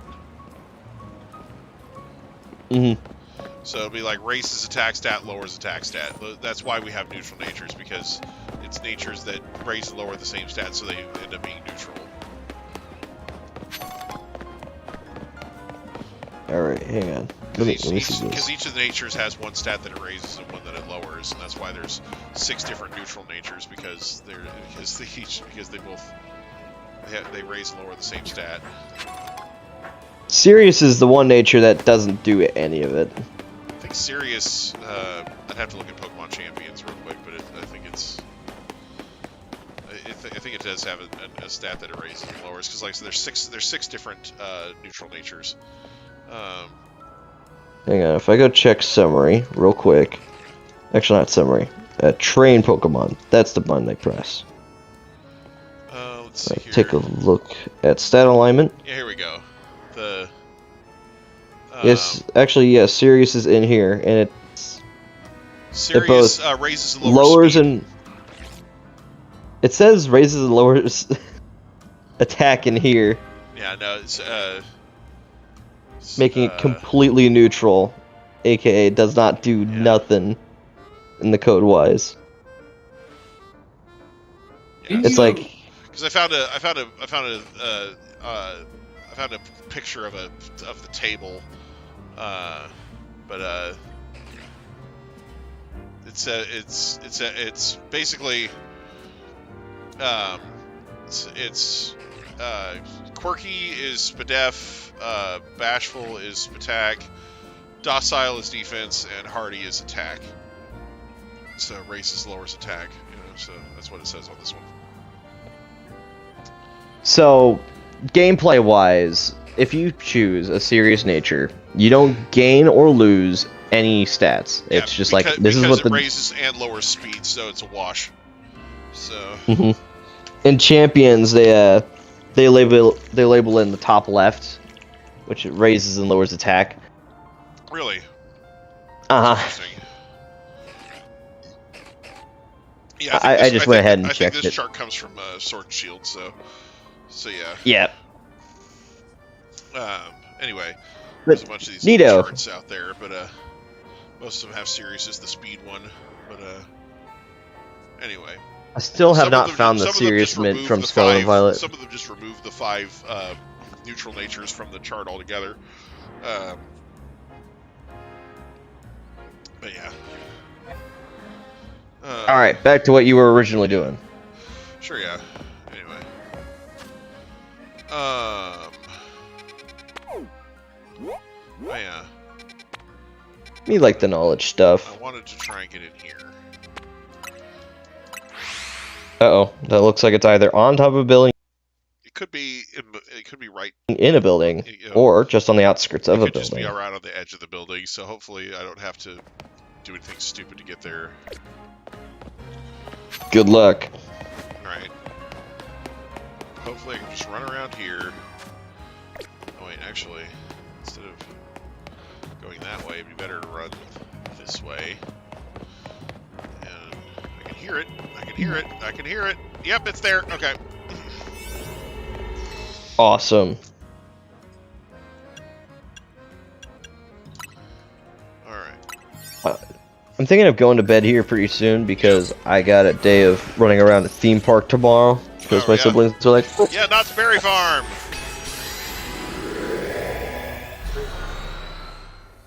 I've been there. you have? Yeah. I used to live out in California, so I did go there once or twice as a kid. So, That's pretty awesome. yeah. Yep. They have jam. They used to have jam out there that you could buy. I don't know if they still have the jam. They Because- still have because it started jam. out as a berry farm, so they would make they would make jams and preserves and whatnot there. And They you'd buy have the boysenberry souvenirs when you went to the themed park. everything. But yeah, I remember going to Knott's Berry Farm and getting the jam with Snoopy on it because it has Peanuts as they'd have the Peanuts characters as their mascots. Mm-hmm. Yeah, which I thought was really That's- interesting for a theme park. That's still around. Yeah, like you go in you go in there and they have people dressed in Kigurumi for the Peanuts. You know, Snoopy and Charlie Brown and everything. You know, mainly Snoopy, of course, but you know. Oh, Yep. cool. What the fuck am I looking at? You look at a Scarlet and Violet wall, Hunger. Apparently, what the fuck? Yeah, those are fake walls. Oh, Bird okay. Rider has me walking through them. You're looking at I platform was 9 so 3/4. confused. They said I had to catch The Bergmite. Brewers, yeah, the Brewers have fake walls that you can block through. And I was so fucking confused. I was just Hunger like, what being the hell schizophrenic in a happened video here? game. I thought they weren't spawning in or something, or they weren't loading right, or you know, like I thought it was a technical issue.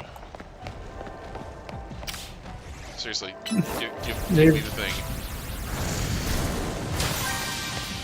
Groudon doesn't know. Groudon, bring me the balls. Okay, boss. I think I accidentally killed a Bergmite. I did accidentally kill a Bergmite.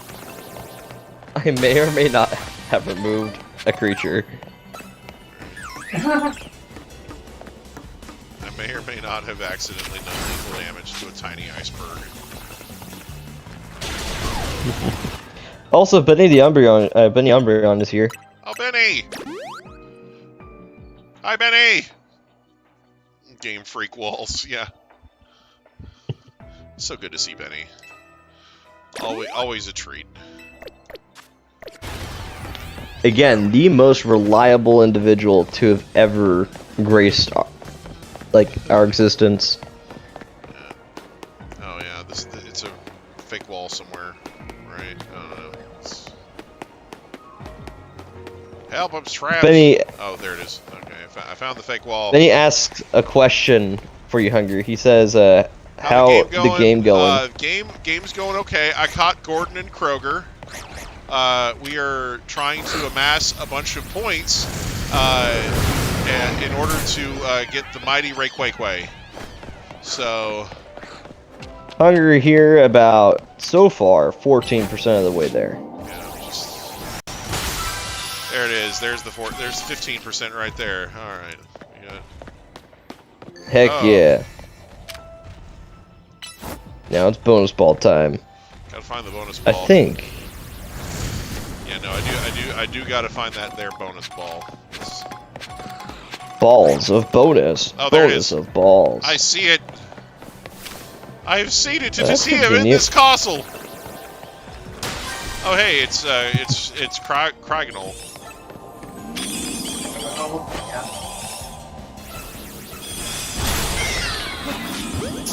You know, since hyperspace Lumiose is based off of people's thoughts, who is thinking about Cryogonal this much to create this many of them? Every Pokemon is somebody's favorite. Yeah, You're not wrong. They put Cryogonal on every Pokemon game on the Switch except for Zero I think Cryogonal is a Gen 5 mon, isn't it? It is, yeah. So it's So- not BSP. Not BSP or Legends Arceus. True. But it isn't. Or not in Let's Go P3. Why are these things not catching? Imagine they add the entire My Gen God. 1 decks and then there's just Cryogonal there. I can't catch Just these snuck fucking its way in. Crocodiles. It's fucking terrible. What the fuck? If only they weren't such fragile snowflakes, catching them would be so much easier. That and maybe Groudon not rock sliding everything out of existence. Right. Well, you know, it's they asked for it and deserved it, so I gave it to them. I mean, Gotcha. you know. I Question, can't so help it. flying types are still immune to ground types in ZA, right? Or would... Yeah. Yeah? As far as Okay. Because technically, you see the giant animation of Precipice Blades happens, and it completely engulfs a flying type mon. It's still standing there by the time the animation's done.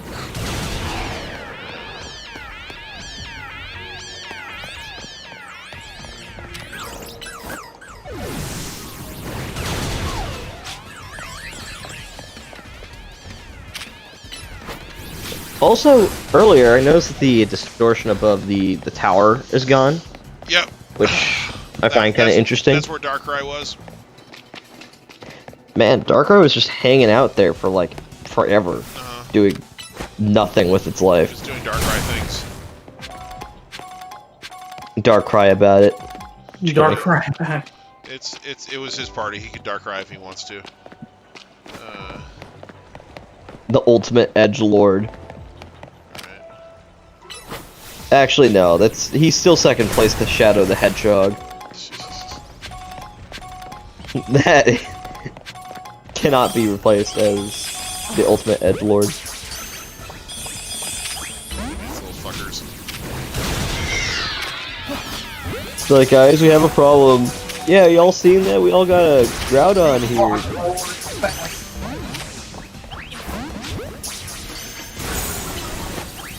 Oh, Groudon's actually not looking the healthiest. He's being pummeled to death by snowflakes. That's not allowed. He's at 7 whole Oh HP. my Okay. gosh.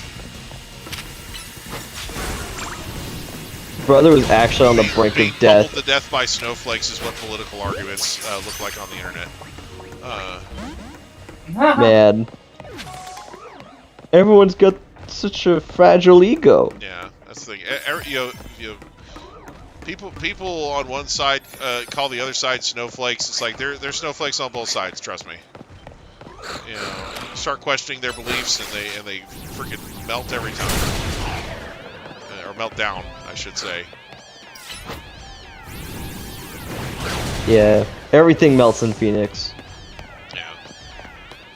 Doesn't matter what your political beliefs are, or how tough you The think thing you are. is, if you have political beliefs, you should be prepared to defend them instead of just parroting when you hear from people on TV. And if you don't have any, if you haven't done any real research into these topics on your own, then I suggest you do, because if somebody wants to question your beliefs, you should be able to engage them in a spirited debate without having to resort to name calling. Exactly.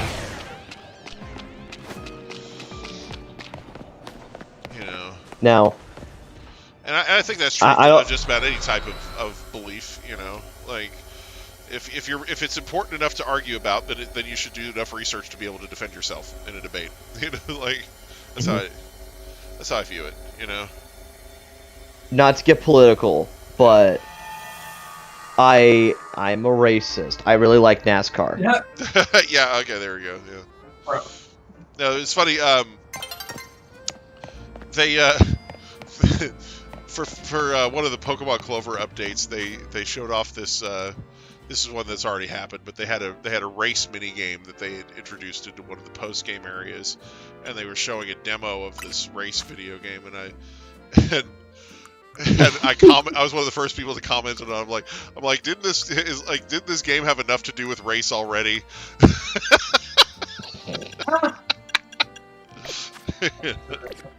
Yeah. We all operate off of the same wavelength, clearly. Right. But yeah.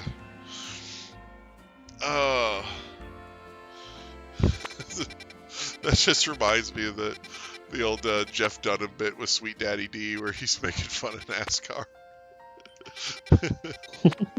It's like, they're making a left turn! They're making a left turn! I wonder what's gonna happen! Yeah. A California freeway style car accident is about to happen. Right? And I feel like a lot of people watch it just for the freaking wrecks, and it's like, it's really morbid when you think about, because, some people could lose their life going at those speeds, like. The last racer to actually lose their life to an accident in NASCAR, I think, was Dale Earnhardt. Yeah, I mean that was definitely the most famous one. But yeah, most of the time, for how fast they're going, most of the time the accidents have fairly low fatalities and injuries.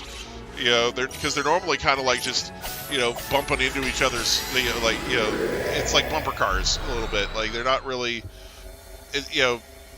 they're not really hitting each other in a way that are going to cause like a major catastrophic accident. You might just accidentally bump the car in front of you or something while they're also going the same way. So it actually cuts down on the risk of accidents and injuries. more than anything. Yeah, that's actually a skill in NASCAR called drafting. Yeah.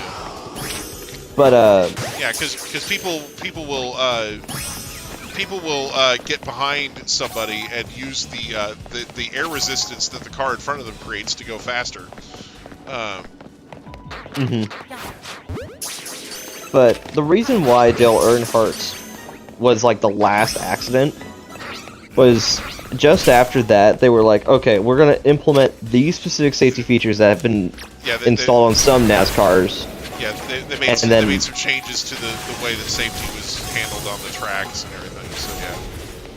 And since then, sure, there have been some insane wrecks with like some craziness, but there's been no bodily harm. Yeah, like I said, for how many accidents they have, they do a pretty good job of making sure that people stay safe. But it's sad. It's sad that it took somebody's life to make sure that some of these changes happened in the first place. You know. Look, safety was invented just after the 80s. Like, seriously, I'm halfway up the damn scaffolding here. Can we stop attacking me?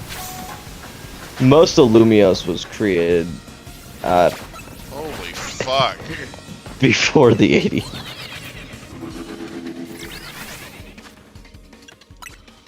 God damn.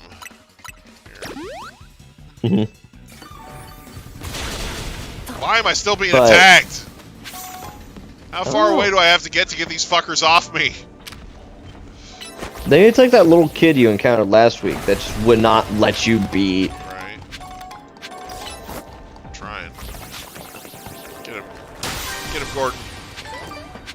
Gordon, look at the direction you have to go. Alright. Brother was like, hey. Yeah. Brother is actually sort of retarded.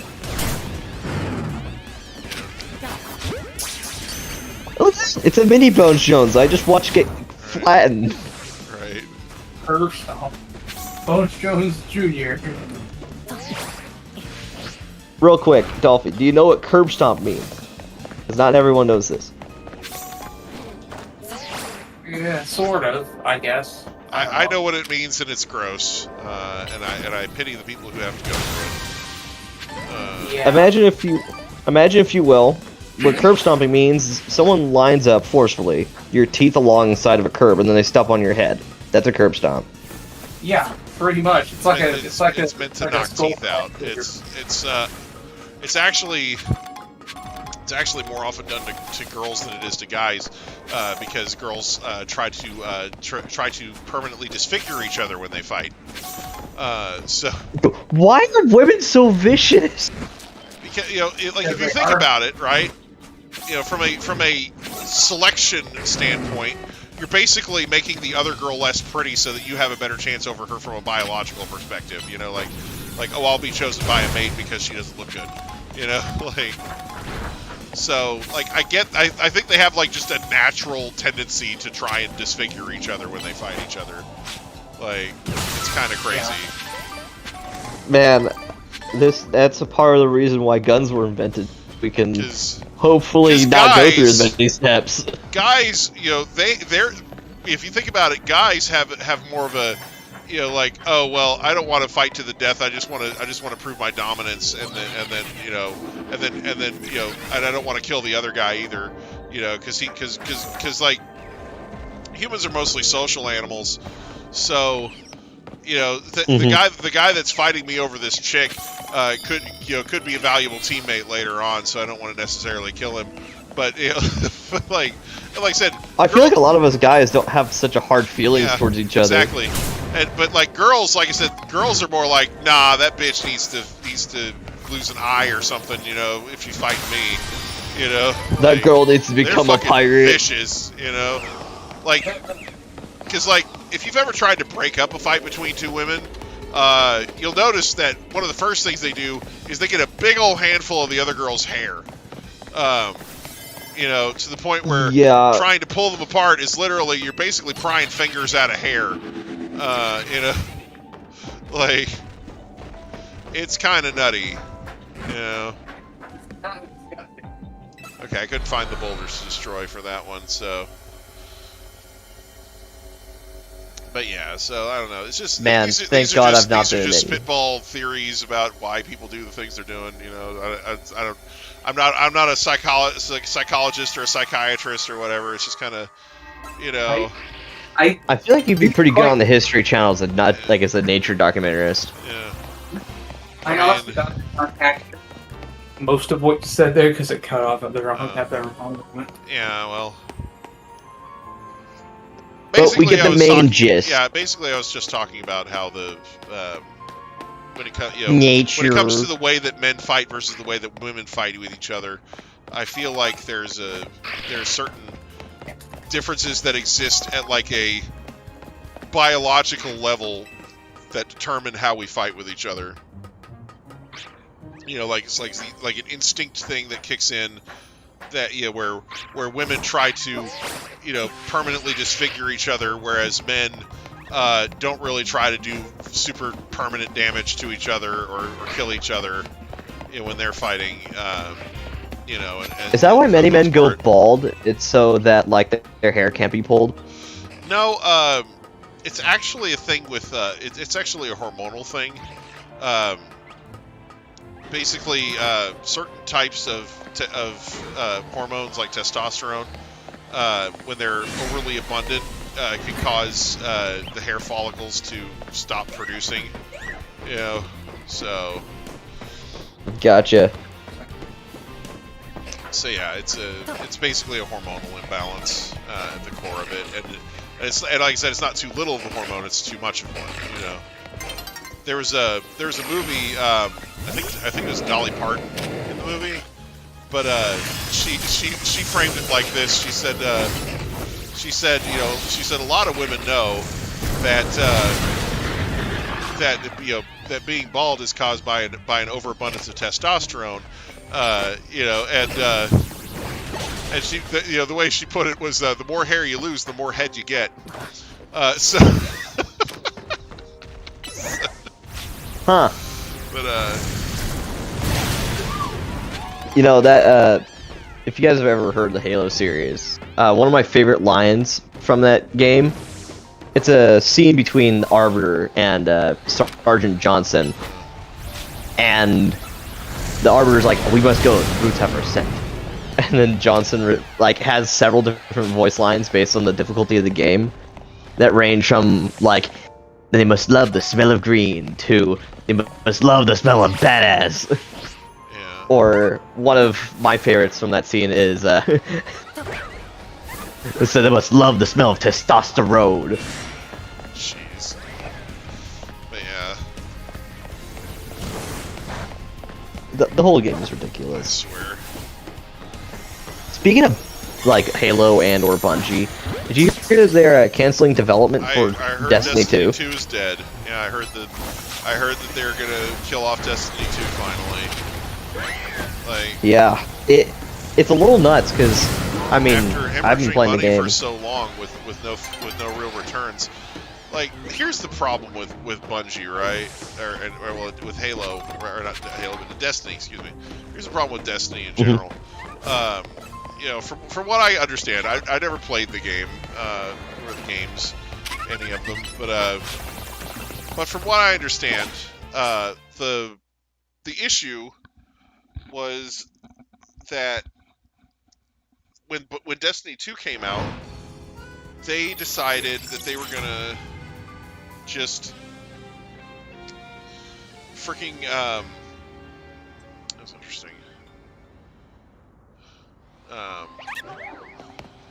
But they basically decided that they were going to just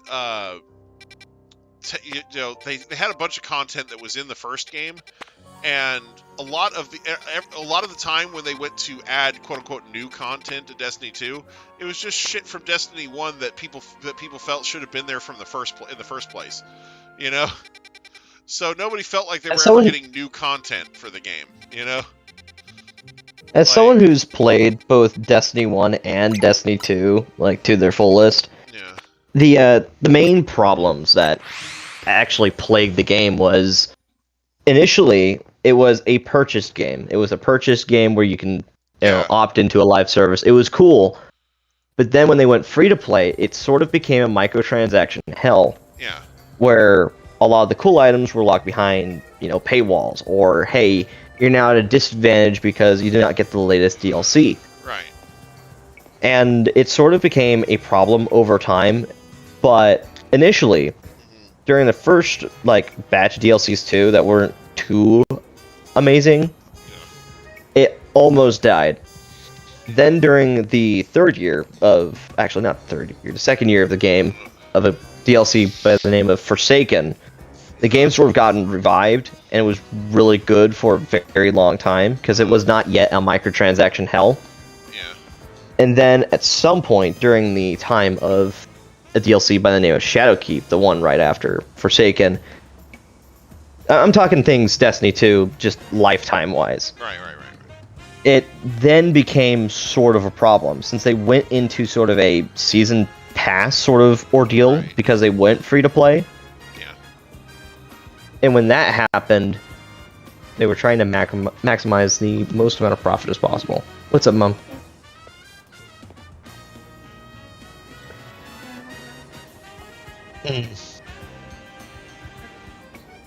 Night. Love you too. Thank you, Mom. Oh, Van's getting mommed over here. Alright. Yeah. Anyway. Love you too. Little does mother know that I am online on stream. Just kidding. Anyways, back to Destiny 2. Yeah. As things continued, it became more and more about money, as most things tend to be. And when you prioritize money, you prioritize making less of the content and more of the items that you can purchase. Right. And it's sort of tried to become Fortnite in a way, where they purely eventually just focused on cosmetics Right. to a degree that was so detrimental that it killed off any want or interest in the game. There were a few other problems, like for example, they got rid of their original original campaign that would otherwise ease in players, so new players had a much harder time adapting to what the game was supposed to be. Right. So if you were a free-to-play player, there was no way to acquire any of the DLCs naturally through gameplay progression, nor was there any way to get any of the cool exotics or new exotics, aka the weapons that would determine how your character functioned. It was just a free-to-play demo. It was really hard to get in for new players, and that killed off the majority of the profitability for that game. Yeah, it's just one of those things where, It wasn't the content that was the issue. Well, it was the delivery. There were other things that they did that made people mad though. Like, since the people that were actually playing it, they had problems with the way that thing, like, because they had a thing where they introduced a crafting system, and people were I know about that to use the crafting, and then they took the crafting away, and then they had a thing that everybody was farming, and they were farming it in a certain way, and they're like, no, that wasn't the way we wanted you to farm that, so we're not going to let you farm that anymore. But that was the most efficient way to farm in the game. So everybody's like, what the fuck are we supposed to do then? So, I'm aware of those. Sometimes, in regards to the crafting system, that never left. Yeah. They get retweet here and there. A lot of the materials that you would need in order to craft certain things was reduced. Yeah, I think they took away certain they made it where you couldn't craft certain items, or there was something that they took away from that involving the crafting that made it worse. That people were upset about.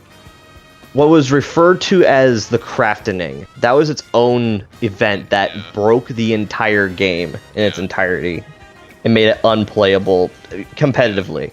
Right. For example, there was the bug, how it functioned was you can put weapon frames in weapons that should not have them. For example, there's a weapon type in the game called the auto rifle. You could give it a shotgun frame. That was the bug. So basically, you had a huge clipped full auto shotgun that would not function as it got intended. You would have, say, 50 rounds in a magazine, fire at 720 rounds per minute, and it would fire at full-powered shotgun shells. That was the crafting. That was what broke that system.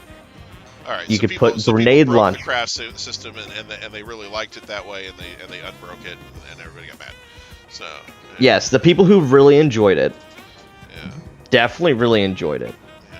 I never partaked in the crafting. I was around during that time, but if you ever tried playing the player versus player system during the time of that bug, it was the worst experience ever. It's a lot like saying, hey, welcome to Pokemon Champions. Everyone has this kind of, you know, what's there in the game right now. Now let's have Mega Rayquaza. Yeah, just, That's sort of how it felt. Yeah, like if certain people had like a glitched out Pokemon that was super powerful that not everybody had, you know, like so. But yeah, that was that system. The other systems that they changed about the crafting system was they reduced the resources required to craft. They also they sort of streamlined it so that more people could craft over time. That was a positive change that they made. Yeah, because when Destiny 2 first came out, I had some roommates that were playing it, and you know I don't have any roommates now, but I did have some roommates that were playing it then, and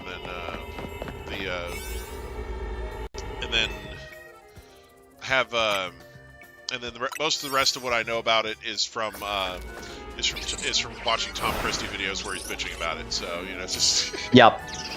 you know. He-Man! They did it again! He-Man! They did it again! Yeah, He-Man! A lot of what also killed Destiny was the sheer amount of demoralization from the business decisions that were going on there. Like, the layoffs did not help. The overall sort of mentality at Bungie was not there. Right. Yeah, you know, oh, we got to do all these layoffs, but don't worry, Pete's still getting his bonus. He's gonna get more cars. Hey guys, check out my multi-million-dollar car collection. Right. By the way, you're fired. Right. Like, that's like a low blow. But overall, like, I really enjoyed the game. I really wanted it to succeed, but ultimately what killed it was it went free to play. It was not designed to be a free to play game. It was not designed to have as many microtransactions as it does. Like, Destiny 1 was built off of, like, quests, systems, and, like, overall, you purchase the game, now you are here to enjoy it, and we may or may not regularly update it to make sure that it's, you know, fresh and cool. Destiny 2 went from having that similar mindset and system to being more Fortnite-oriented, and that killed it.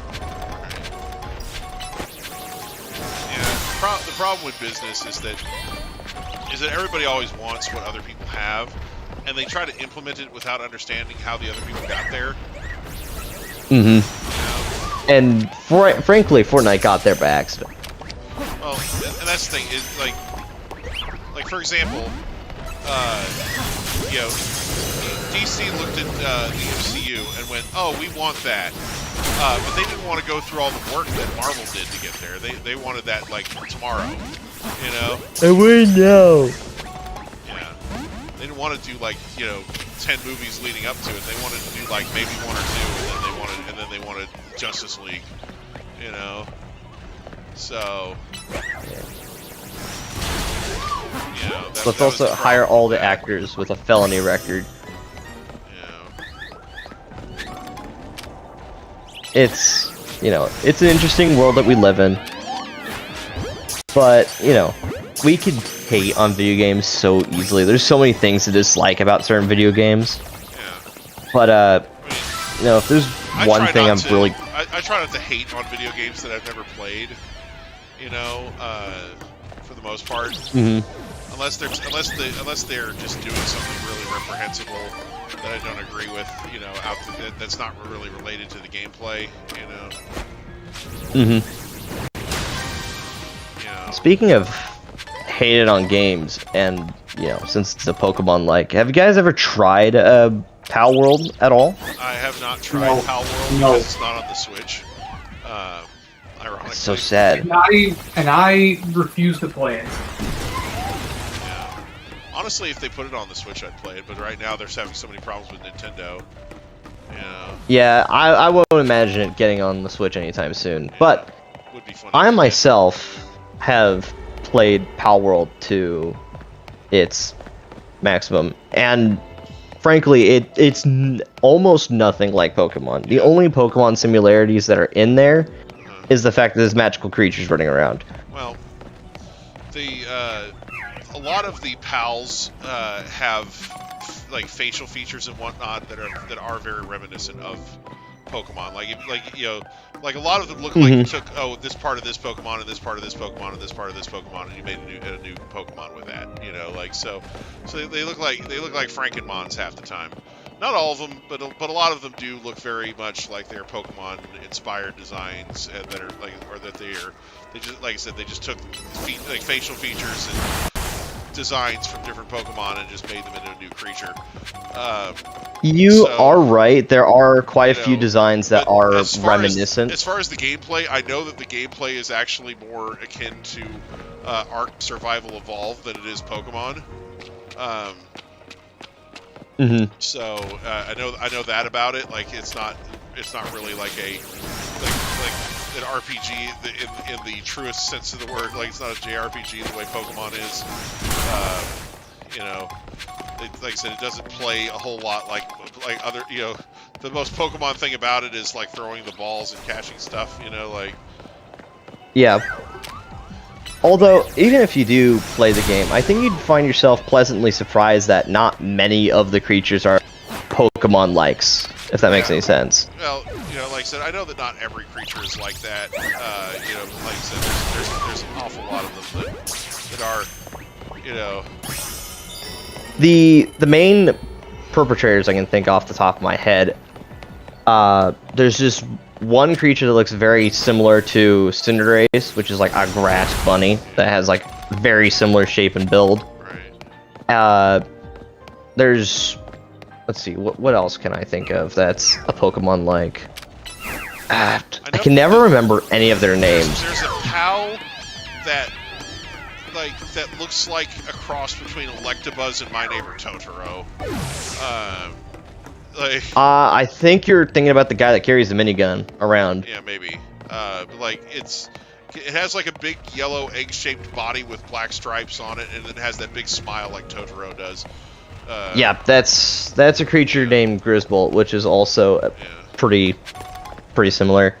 I think there's another one called like Mozzarella or something, which is basically a cow with Snorlax's face on it, which, frankly, it's actually kind of cute. And I know that that pal number 69 is that freaking sex lizard thing. Yeah, that's pure furry bait. Yeah, or scaly bait, or whatever you want to call it. Yeah. Whatever thing that makes people wanna like not be cool. Yeah. Let's see here. And any other Pokemon likes that are just off the rip? This is one that looks like a cross between Dragonair and Suicune. It takes like design elements of like both, and it's like, what if we combine these? The creature actually looks pretty sick, but that's something. Let's see here. What else? But alright. If I were to gauge the sheer amount of Pokemon likes in the game, I would say roughly about 10-ish% of the creatures. You could be like, yeah, that's a guy you could put them next to each other and be like the same. Because I know that there was a Pokemon in there that looked a heck of a lot like it was an evolution, and then there was another, so like a heck of a lot like what? Like one like an evolution or something like it looks a lot like a Leafeon, just stick it like. Oh, I think I might know what you're talking about. I know there's an Eevee-like Pokemon in there. It's called Cremis. It's like except it's just way fluffier than it needs to be. Yeah. But my favorite design, like my favorite aspects of that game is I get to shoot everything and everyone. Yeah, you like the guns. We get it. I like the guns. I also like that I get to find like schematics to wear a cowboy hat. I like how I get to actually the customization of your guys is pretty solid. Yeah. Like for example, they have instead of natures, they have an IV system where you could just like find like, oh, is this guy got perfect natures or like whatever like that. I feel like that's normal. But you can actually apply and de-apply certain modifications to your guys. Yeah. What's up? What's going on? I found the gold ball like right before the calories ran out. Anyway. That's good. You've actually been doing pretty good with holding up a conversation whilst being stressed about that. Yeah. So I'm almost 22k out of 100, which is nice. So I'm gonna be slogging through this next week. That's Now, yeah. I do know that there's reasons. I mean, Benny says he's against Pal World. I'm against Pal World. Yeah, you know. There are reasons to be against and for, but if we're talking lawsuits, I am for Pal World just because the patent stuff is a little much. Like, here's the thing. I don't think anybody should be awarded a patent for software. I feel like the patents that have been awarded for software are a mistake, and somebody needs to come through that knows what they're doing and say no patents for any kind of software. Software should be completely protected by copyright and nothing else. There don't need to be patents for it. That's fucking stupid. The amount of patent trolling that's going on in the software industry right now is absolutely stupid. So, yep. So yeah, I would argue that that with the way that patents are supposed to work, it is completely incompatible with software. Yeah. Because the thing is, the way that patents for software works right now is completely at odds with how patents are supposed to work. With a patent, let's say, you know, I go and I patent a new design for a mousetrap, and it changes maybe a couple things about how normal mousetraps work. I'm still able to make that patent, right? I'm still able to patent that specific mousetrap, and if anybody makes a mousetrap that's too much like mine, I can sue them and say, hey, you copied my mousetrap. That's patent protected. You can't copy my mousetrap. That's fine, right? That's how patents are supposed to work. The way that they're being used in software is, oh, I just patented this concept of something that you could do with software. No, you can't do that now because you're doing something that's too much like my concept. There's somebody who has a patent out there for saving data in a game. You know, yeah, or in software in general. I have a patent for that. You can't have a software that saves data, not without paying me for my patent. And it's like, that is the dumbest shit ever. Why isn't anybody working to get these patents invalidated? Because as long as you're not using the same exact strings of code that this person is using, you should be able to make your software save data, and you shouldn't have to freaking pay them for their fucking patent.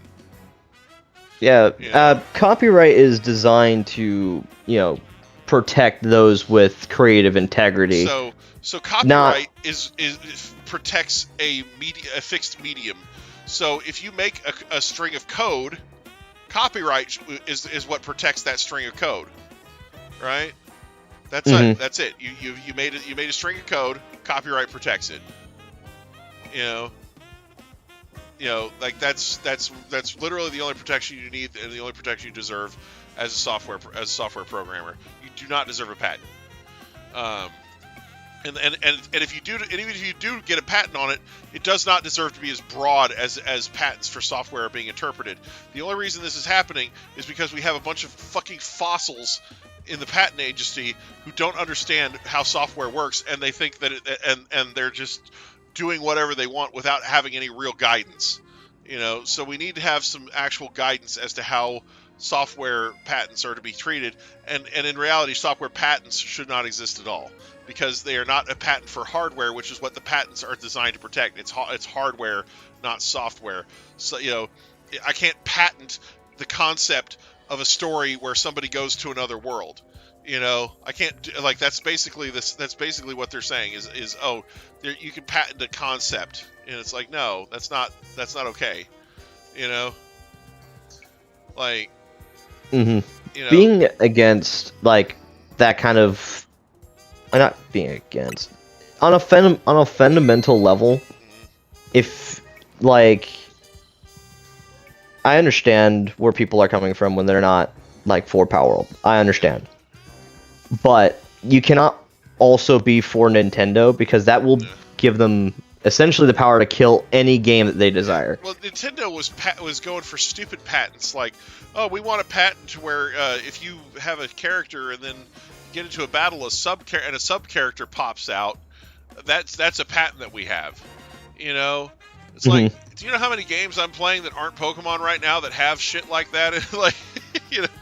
There's quite a few. It's freaking Dragon Quest monsters, freaking, you know, like whatever that one with the sword and the gun are. Yeah, I forget what that name Persona, is. Raito, you know, freaking was Shin Megami Tensei Raito remastered or whatever. That whole thing, you know, like, yeah, there's so many things with, you know, back when I was playing Digimon World Next Order or whatever, like that's, you know, like this is all stuff that Pokemon, you know, Pokemon is trying to claim patents on stuff that they didn't create, you know, like, and that's what's really annoying is Nintendo's trying to patent this stuff. It's like, bitch, you didn't make that. Shut up, you know, like when the Power World and like that whole stuff started getting like announced and getting into Steam, people were assuming that that was going to lead into a copyright lawsuit, not a patent lawsuit. Well, and here's why it didn't do a copyright lawsuit because Nintendo realized that Power World hadn't violated any of their copyrights. They're visually distinct enough not to be Pokemon. Not to be, you know, like, you know, because, you know, they couldn't get them on trademark because it's, you know, the thing is Nintendo would have a much better chance of pursuing some sort of copyright litigation against that new Pokemon clone that just came out. Oh yeah, I think everyone is going after that one without a doubt. Because that one, the fucking company calling themselves Pocket Game or something like that. But Pocket the thing is, in their trailer, it says Poke Game. And it's like, you know. You got Link, Roadhog. Yeah, like. Ripped off creatures from both games. Right. Which is interesting. Yeah, but it's one of those things where, like I said, they had, you know, they had all this stuff in there, like, because Nintendo has gone after people who use Poke, like, as in Pokemon, before, like, there was a game store that was in the news because they got robbed, and then like a week later they got a cease and desist from Nintendo telling them to change the name of their store because it was like, you know, Poke Street or Poke something, you know, like, you know, like they were using the word Poke in their shop name, so they had to change it, you know, because they were primarily a Pokemon shop, you know, but like I said, they weren't an officially licensed Pokemon shop, so Nintendo was like, yeah, can you please fuck off and stop using Poke in your shop name? You know, so, you know. Yeah. And that's a trademark thing. That's you know, it's one of those things where they would actually have a pretty strong case if they were to go because Pokemon has been known for, you know, trademarking Poke in addition to other things, you know, so. Like Pokopia, you know, or you know. So, it's definitely a huge part of their branding, and if anything else is leached off of it and gets bad press, that is not good for Nintendo. Yeah, like you have Pokeballs and, you know, whatnot. So yeah. So they do have this thing with that. So like I said, that if that went, you know, I think the store went ahead and complied with it, changed their name. But like you said, if it had gone to if it had gone into a court, the Nintendo probably would actually have a good shot at it. But yeah, you know, it's an interesting case.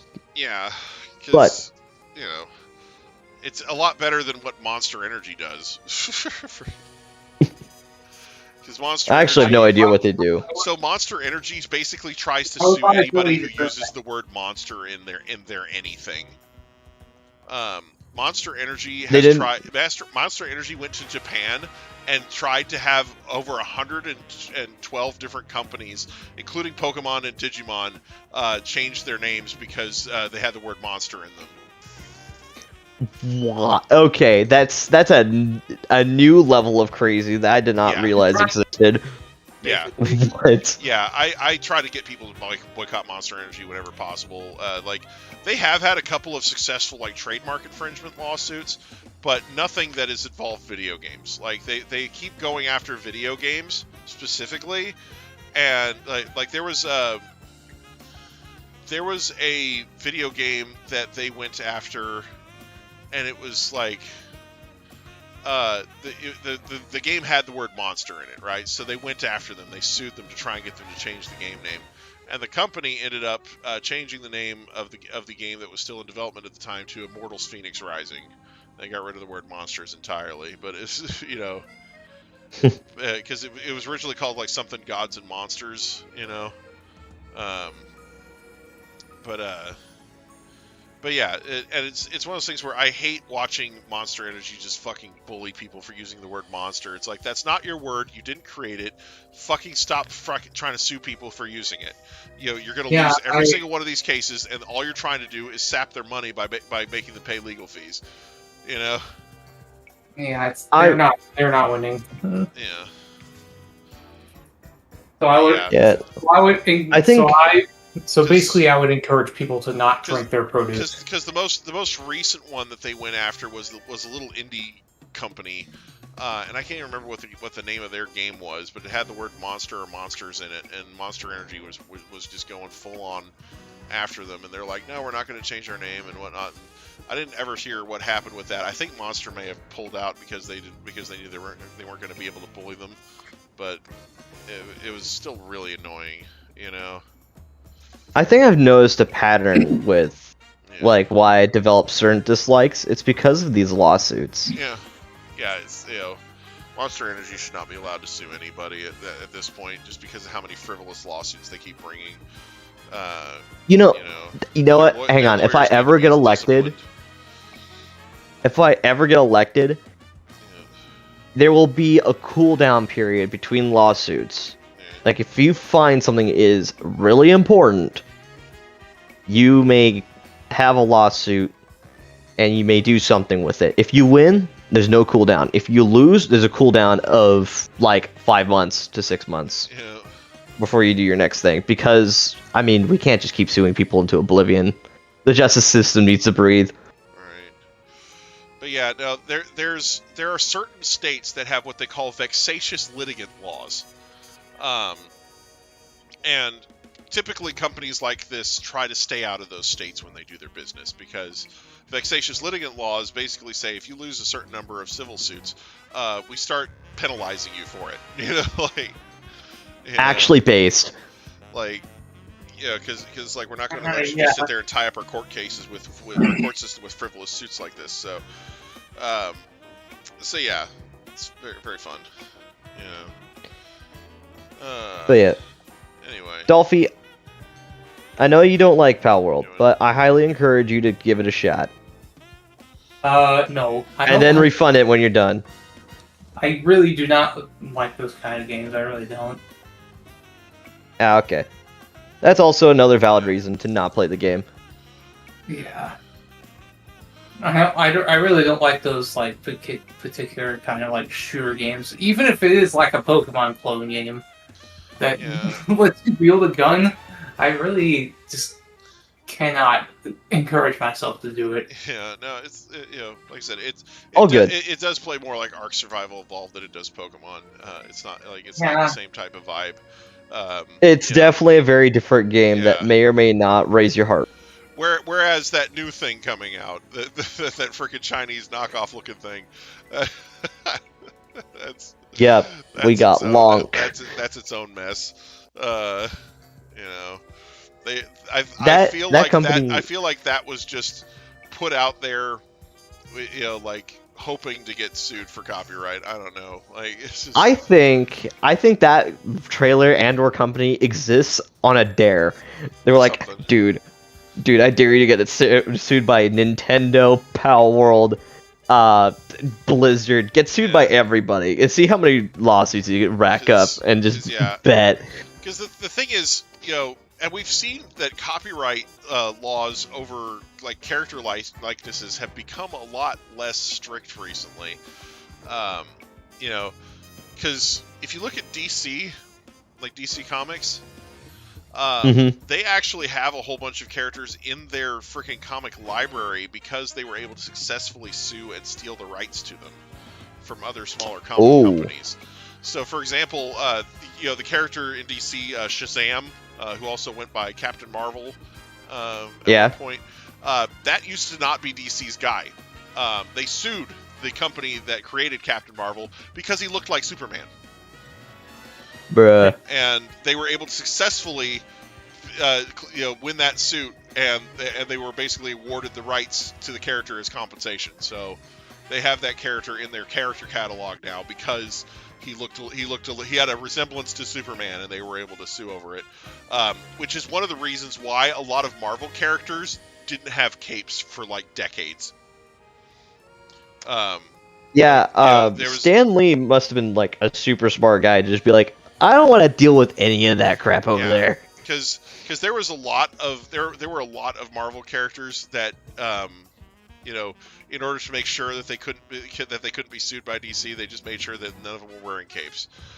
Because like most of DC's guys have capes, and most of Marvel's guys didn't.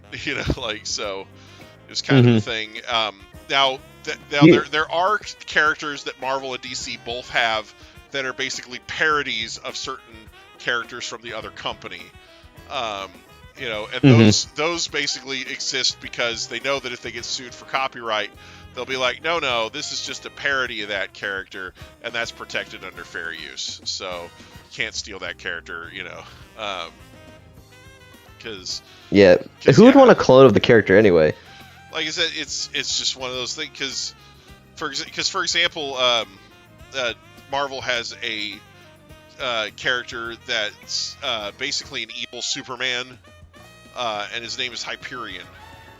And the whole reason for him existing is to be a punching bag for the Avengers. So they put Hyperion in there. The Avengers kick the shit out of him, and that's basically meant to be like, if Superman fought the Avengers, he'd get his ass kicked. Ha ha ha. That whole debate, that whole eternal debate of who would win, my fictional character or your first fictional character. See, the funny thing is that another 10 years, when Superman goes into public domain, I can bring him into one of my stories and have my character beat the ever-loving shit out of him. And man, that's gonna be really, really funny. Now, that means I can make Superman as well. Yep. Some of these really like iconic characters are so old. Yep.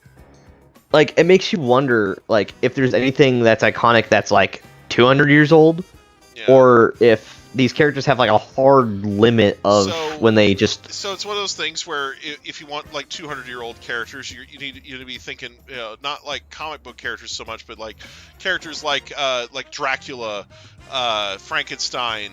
Let's see. Right, it would just be all literary tales, wouldn't it? Like a lot of those old,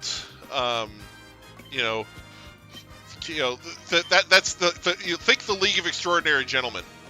The League of Extraordinary Gentlemen is literally just a bunch of fucking characters that aren't copyright protected anymore. Like, that's literally it. Like, so yeah, now granted, they took their own liberties with them and everything, but like the core essence of the character is like public domain. Yeah, exactly. The character itself is public domain. Most of the there's a lot of this. Those works are all just they're old enough that public domain. So. but yeah, I don't read too many books, but that's pretty neat. Well, and the thing is, there's more and more characters entering the public domain that are, kind of cooler, more modern characters, that people just aren't taking advantage of yet. One of the, I think probably the most undermonetized one is probably Betty Boop. Oh. She got in there like this year, and I'm like, that bitch is pretty much an anime character already. Like, she doesn't need much of a design cleanup.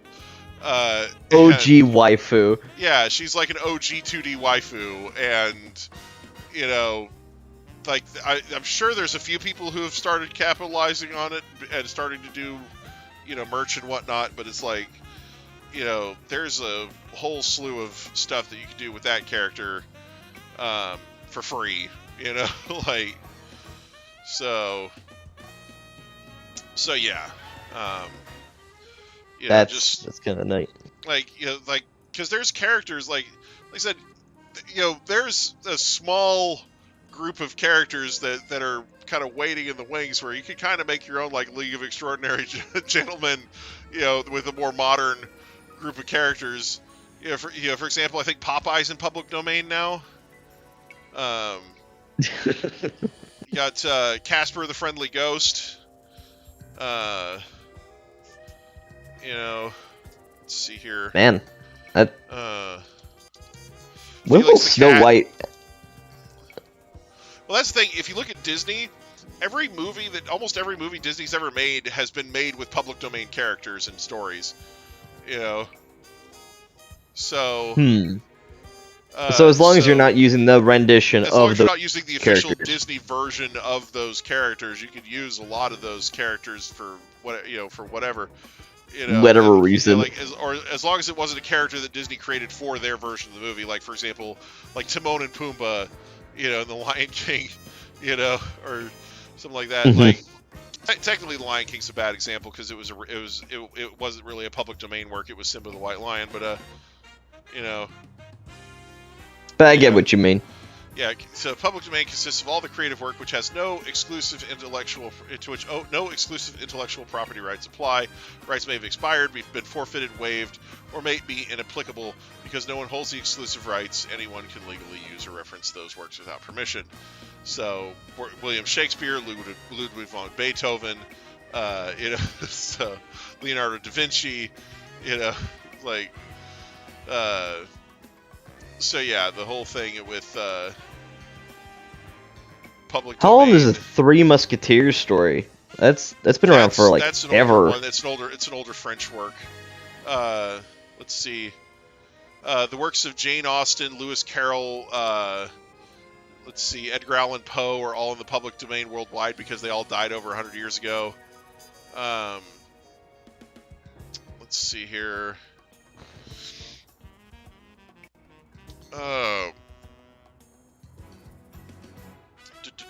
Man, so fascinating. But yeah, so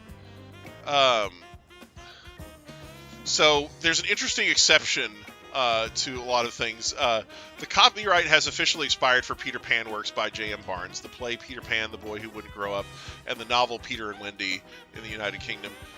Were granted a special exception under the Copyright Designs and Patents Act of 1988 that requires royalties to still be paid for commercial performance, publication, and broadcast of the story of Peter Pan within the UK, as long as the Great Osmond Street Hospital, to whom the copyright was donated, continues to exist.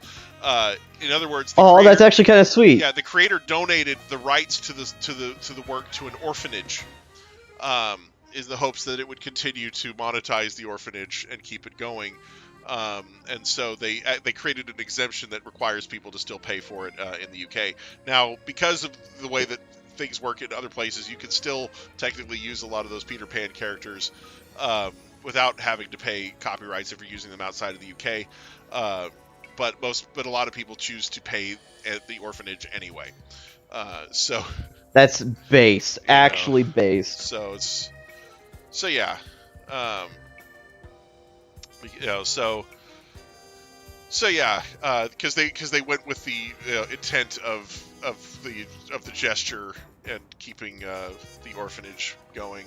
So My phone screen paused, or are you still on the pause menu? I'm still in the pause menu. Yeah. So the 1st of January is sometimes also referred to as Public Domain Day. Because it's the day, it's an observance of copyrights expiring and works entering the public domain. It happens every year, based on the individual copyright laws of each country.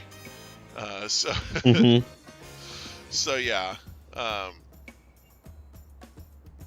there's a whole bunch That's of pretty awesome. So yeah, there's a whole bunch of places where you can kind of look up what works are in the public domain. And whatnot. Let's see here.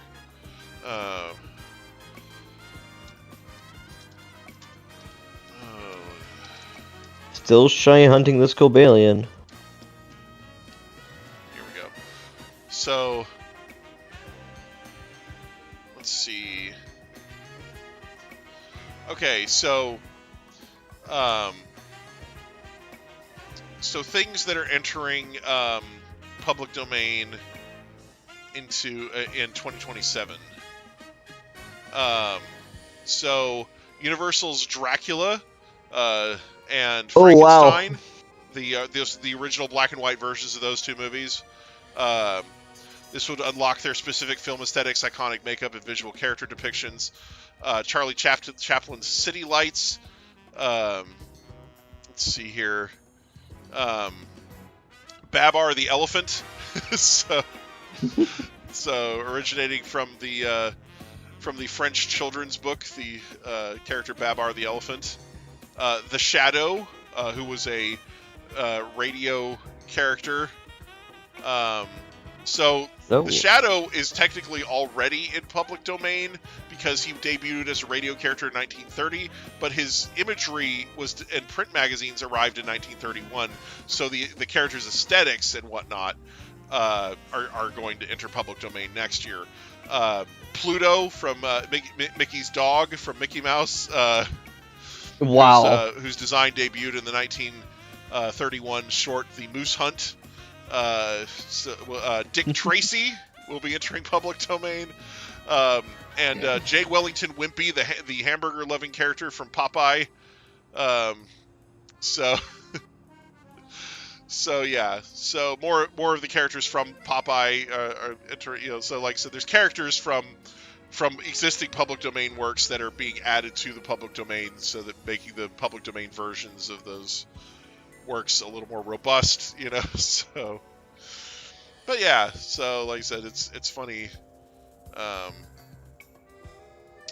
seeing what's gonna be entering public domain and things like that, because it's something to get excited for. But I think it was this year that Betty Boop entered public domain, and I think that's probably the most criminally undermonetized thing that's in public domain right now. So. Well, now that you mentioned it, hopefully someone smart is viewing, which is everybody. Yeah. Maybe someone should do something with that. Yeah. Well, like I said, if nothing else, you could make some cheap merch for Redbubble or something. Yes, you could always make merch. You could always make merch, make T-shirts, make whatever. Use your original face or whatever. Anyway, but yeah. So whatever else are you doing in here? Oh, as far in as the game, I was getting ready to end the stream, honestly. I think we're at a pretty good ending point. Pretty good end the stream point. So anyway, so yeah, we're gonna go ahead and end the stream here, everybody. I want to thank everybody so much for watching. I do hope you enjoyed. We will be back to do this again next week, so look forward to that. And of course, as always, I do hope everybody has a great day. Bye-bye. Pleasure being a part of the content, and have a good night.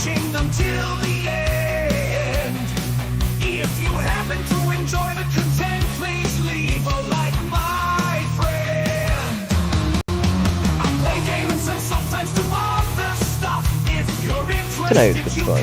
Hello.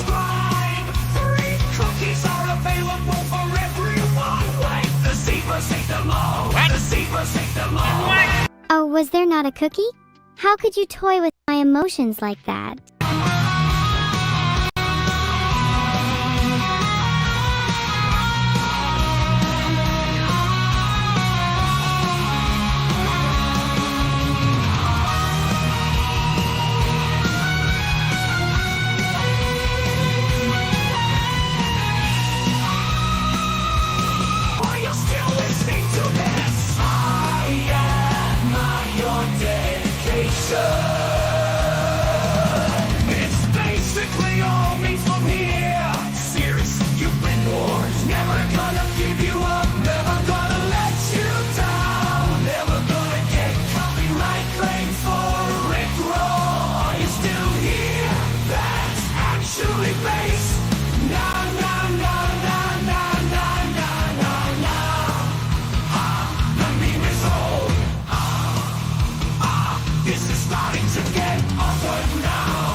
one of my other videos after this.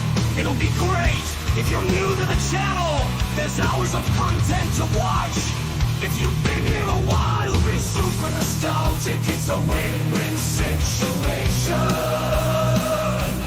Do these even count as lyrics? I guess anything does if you sing it. Well, what does that have to do with anything? No. He's got a point.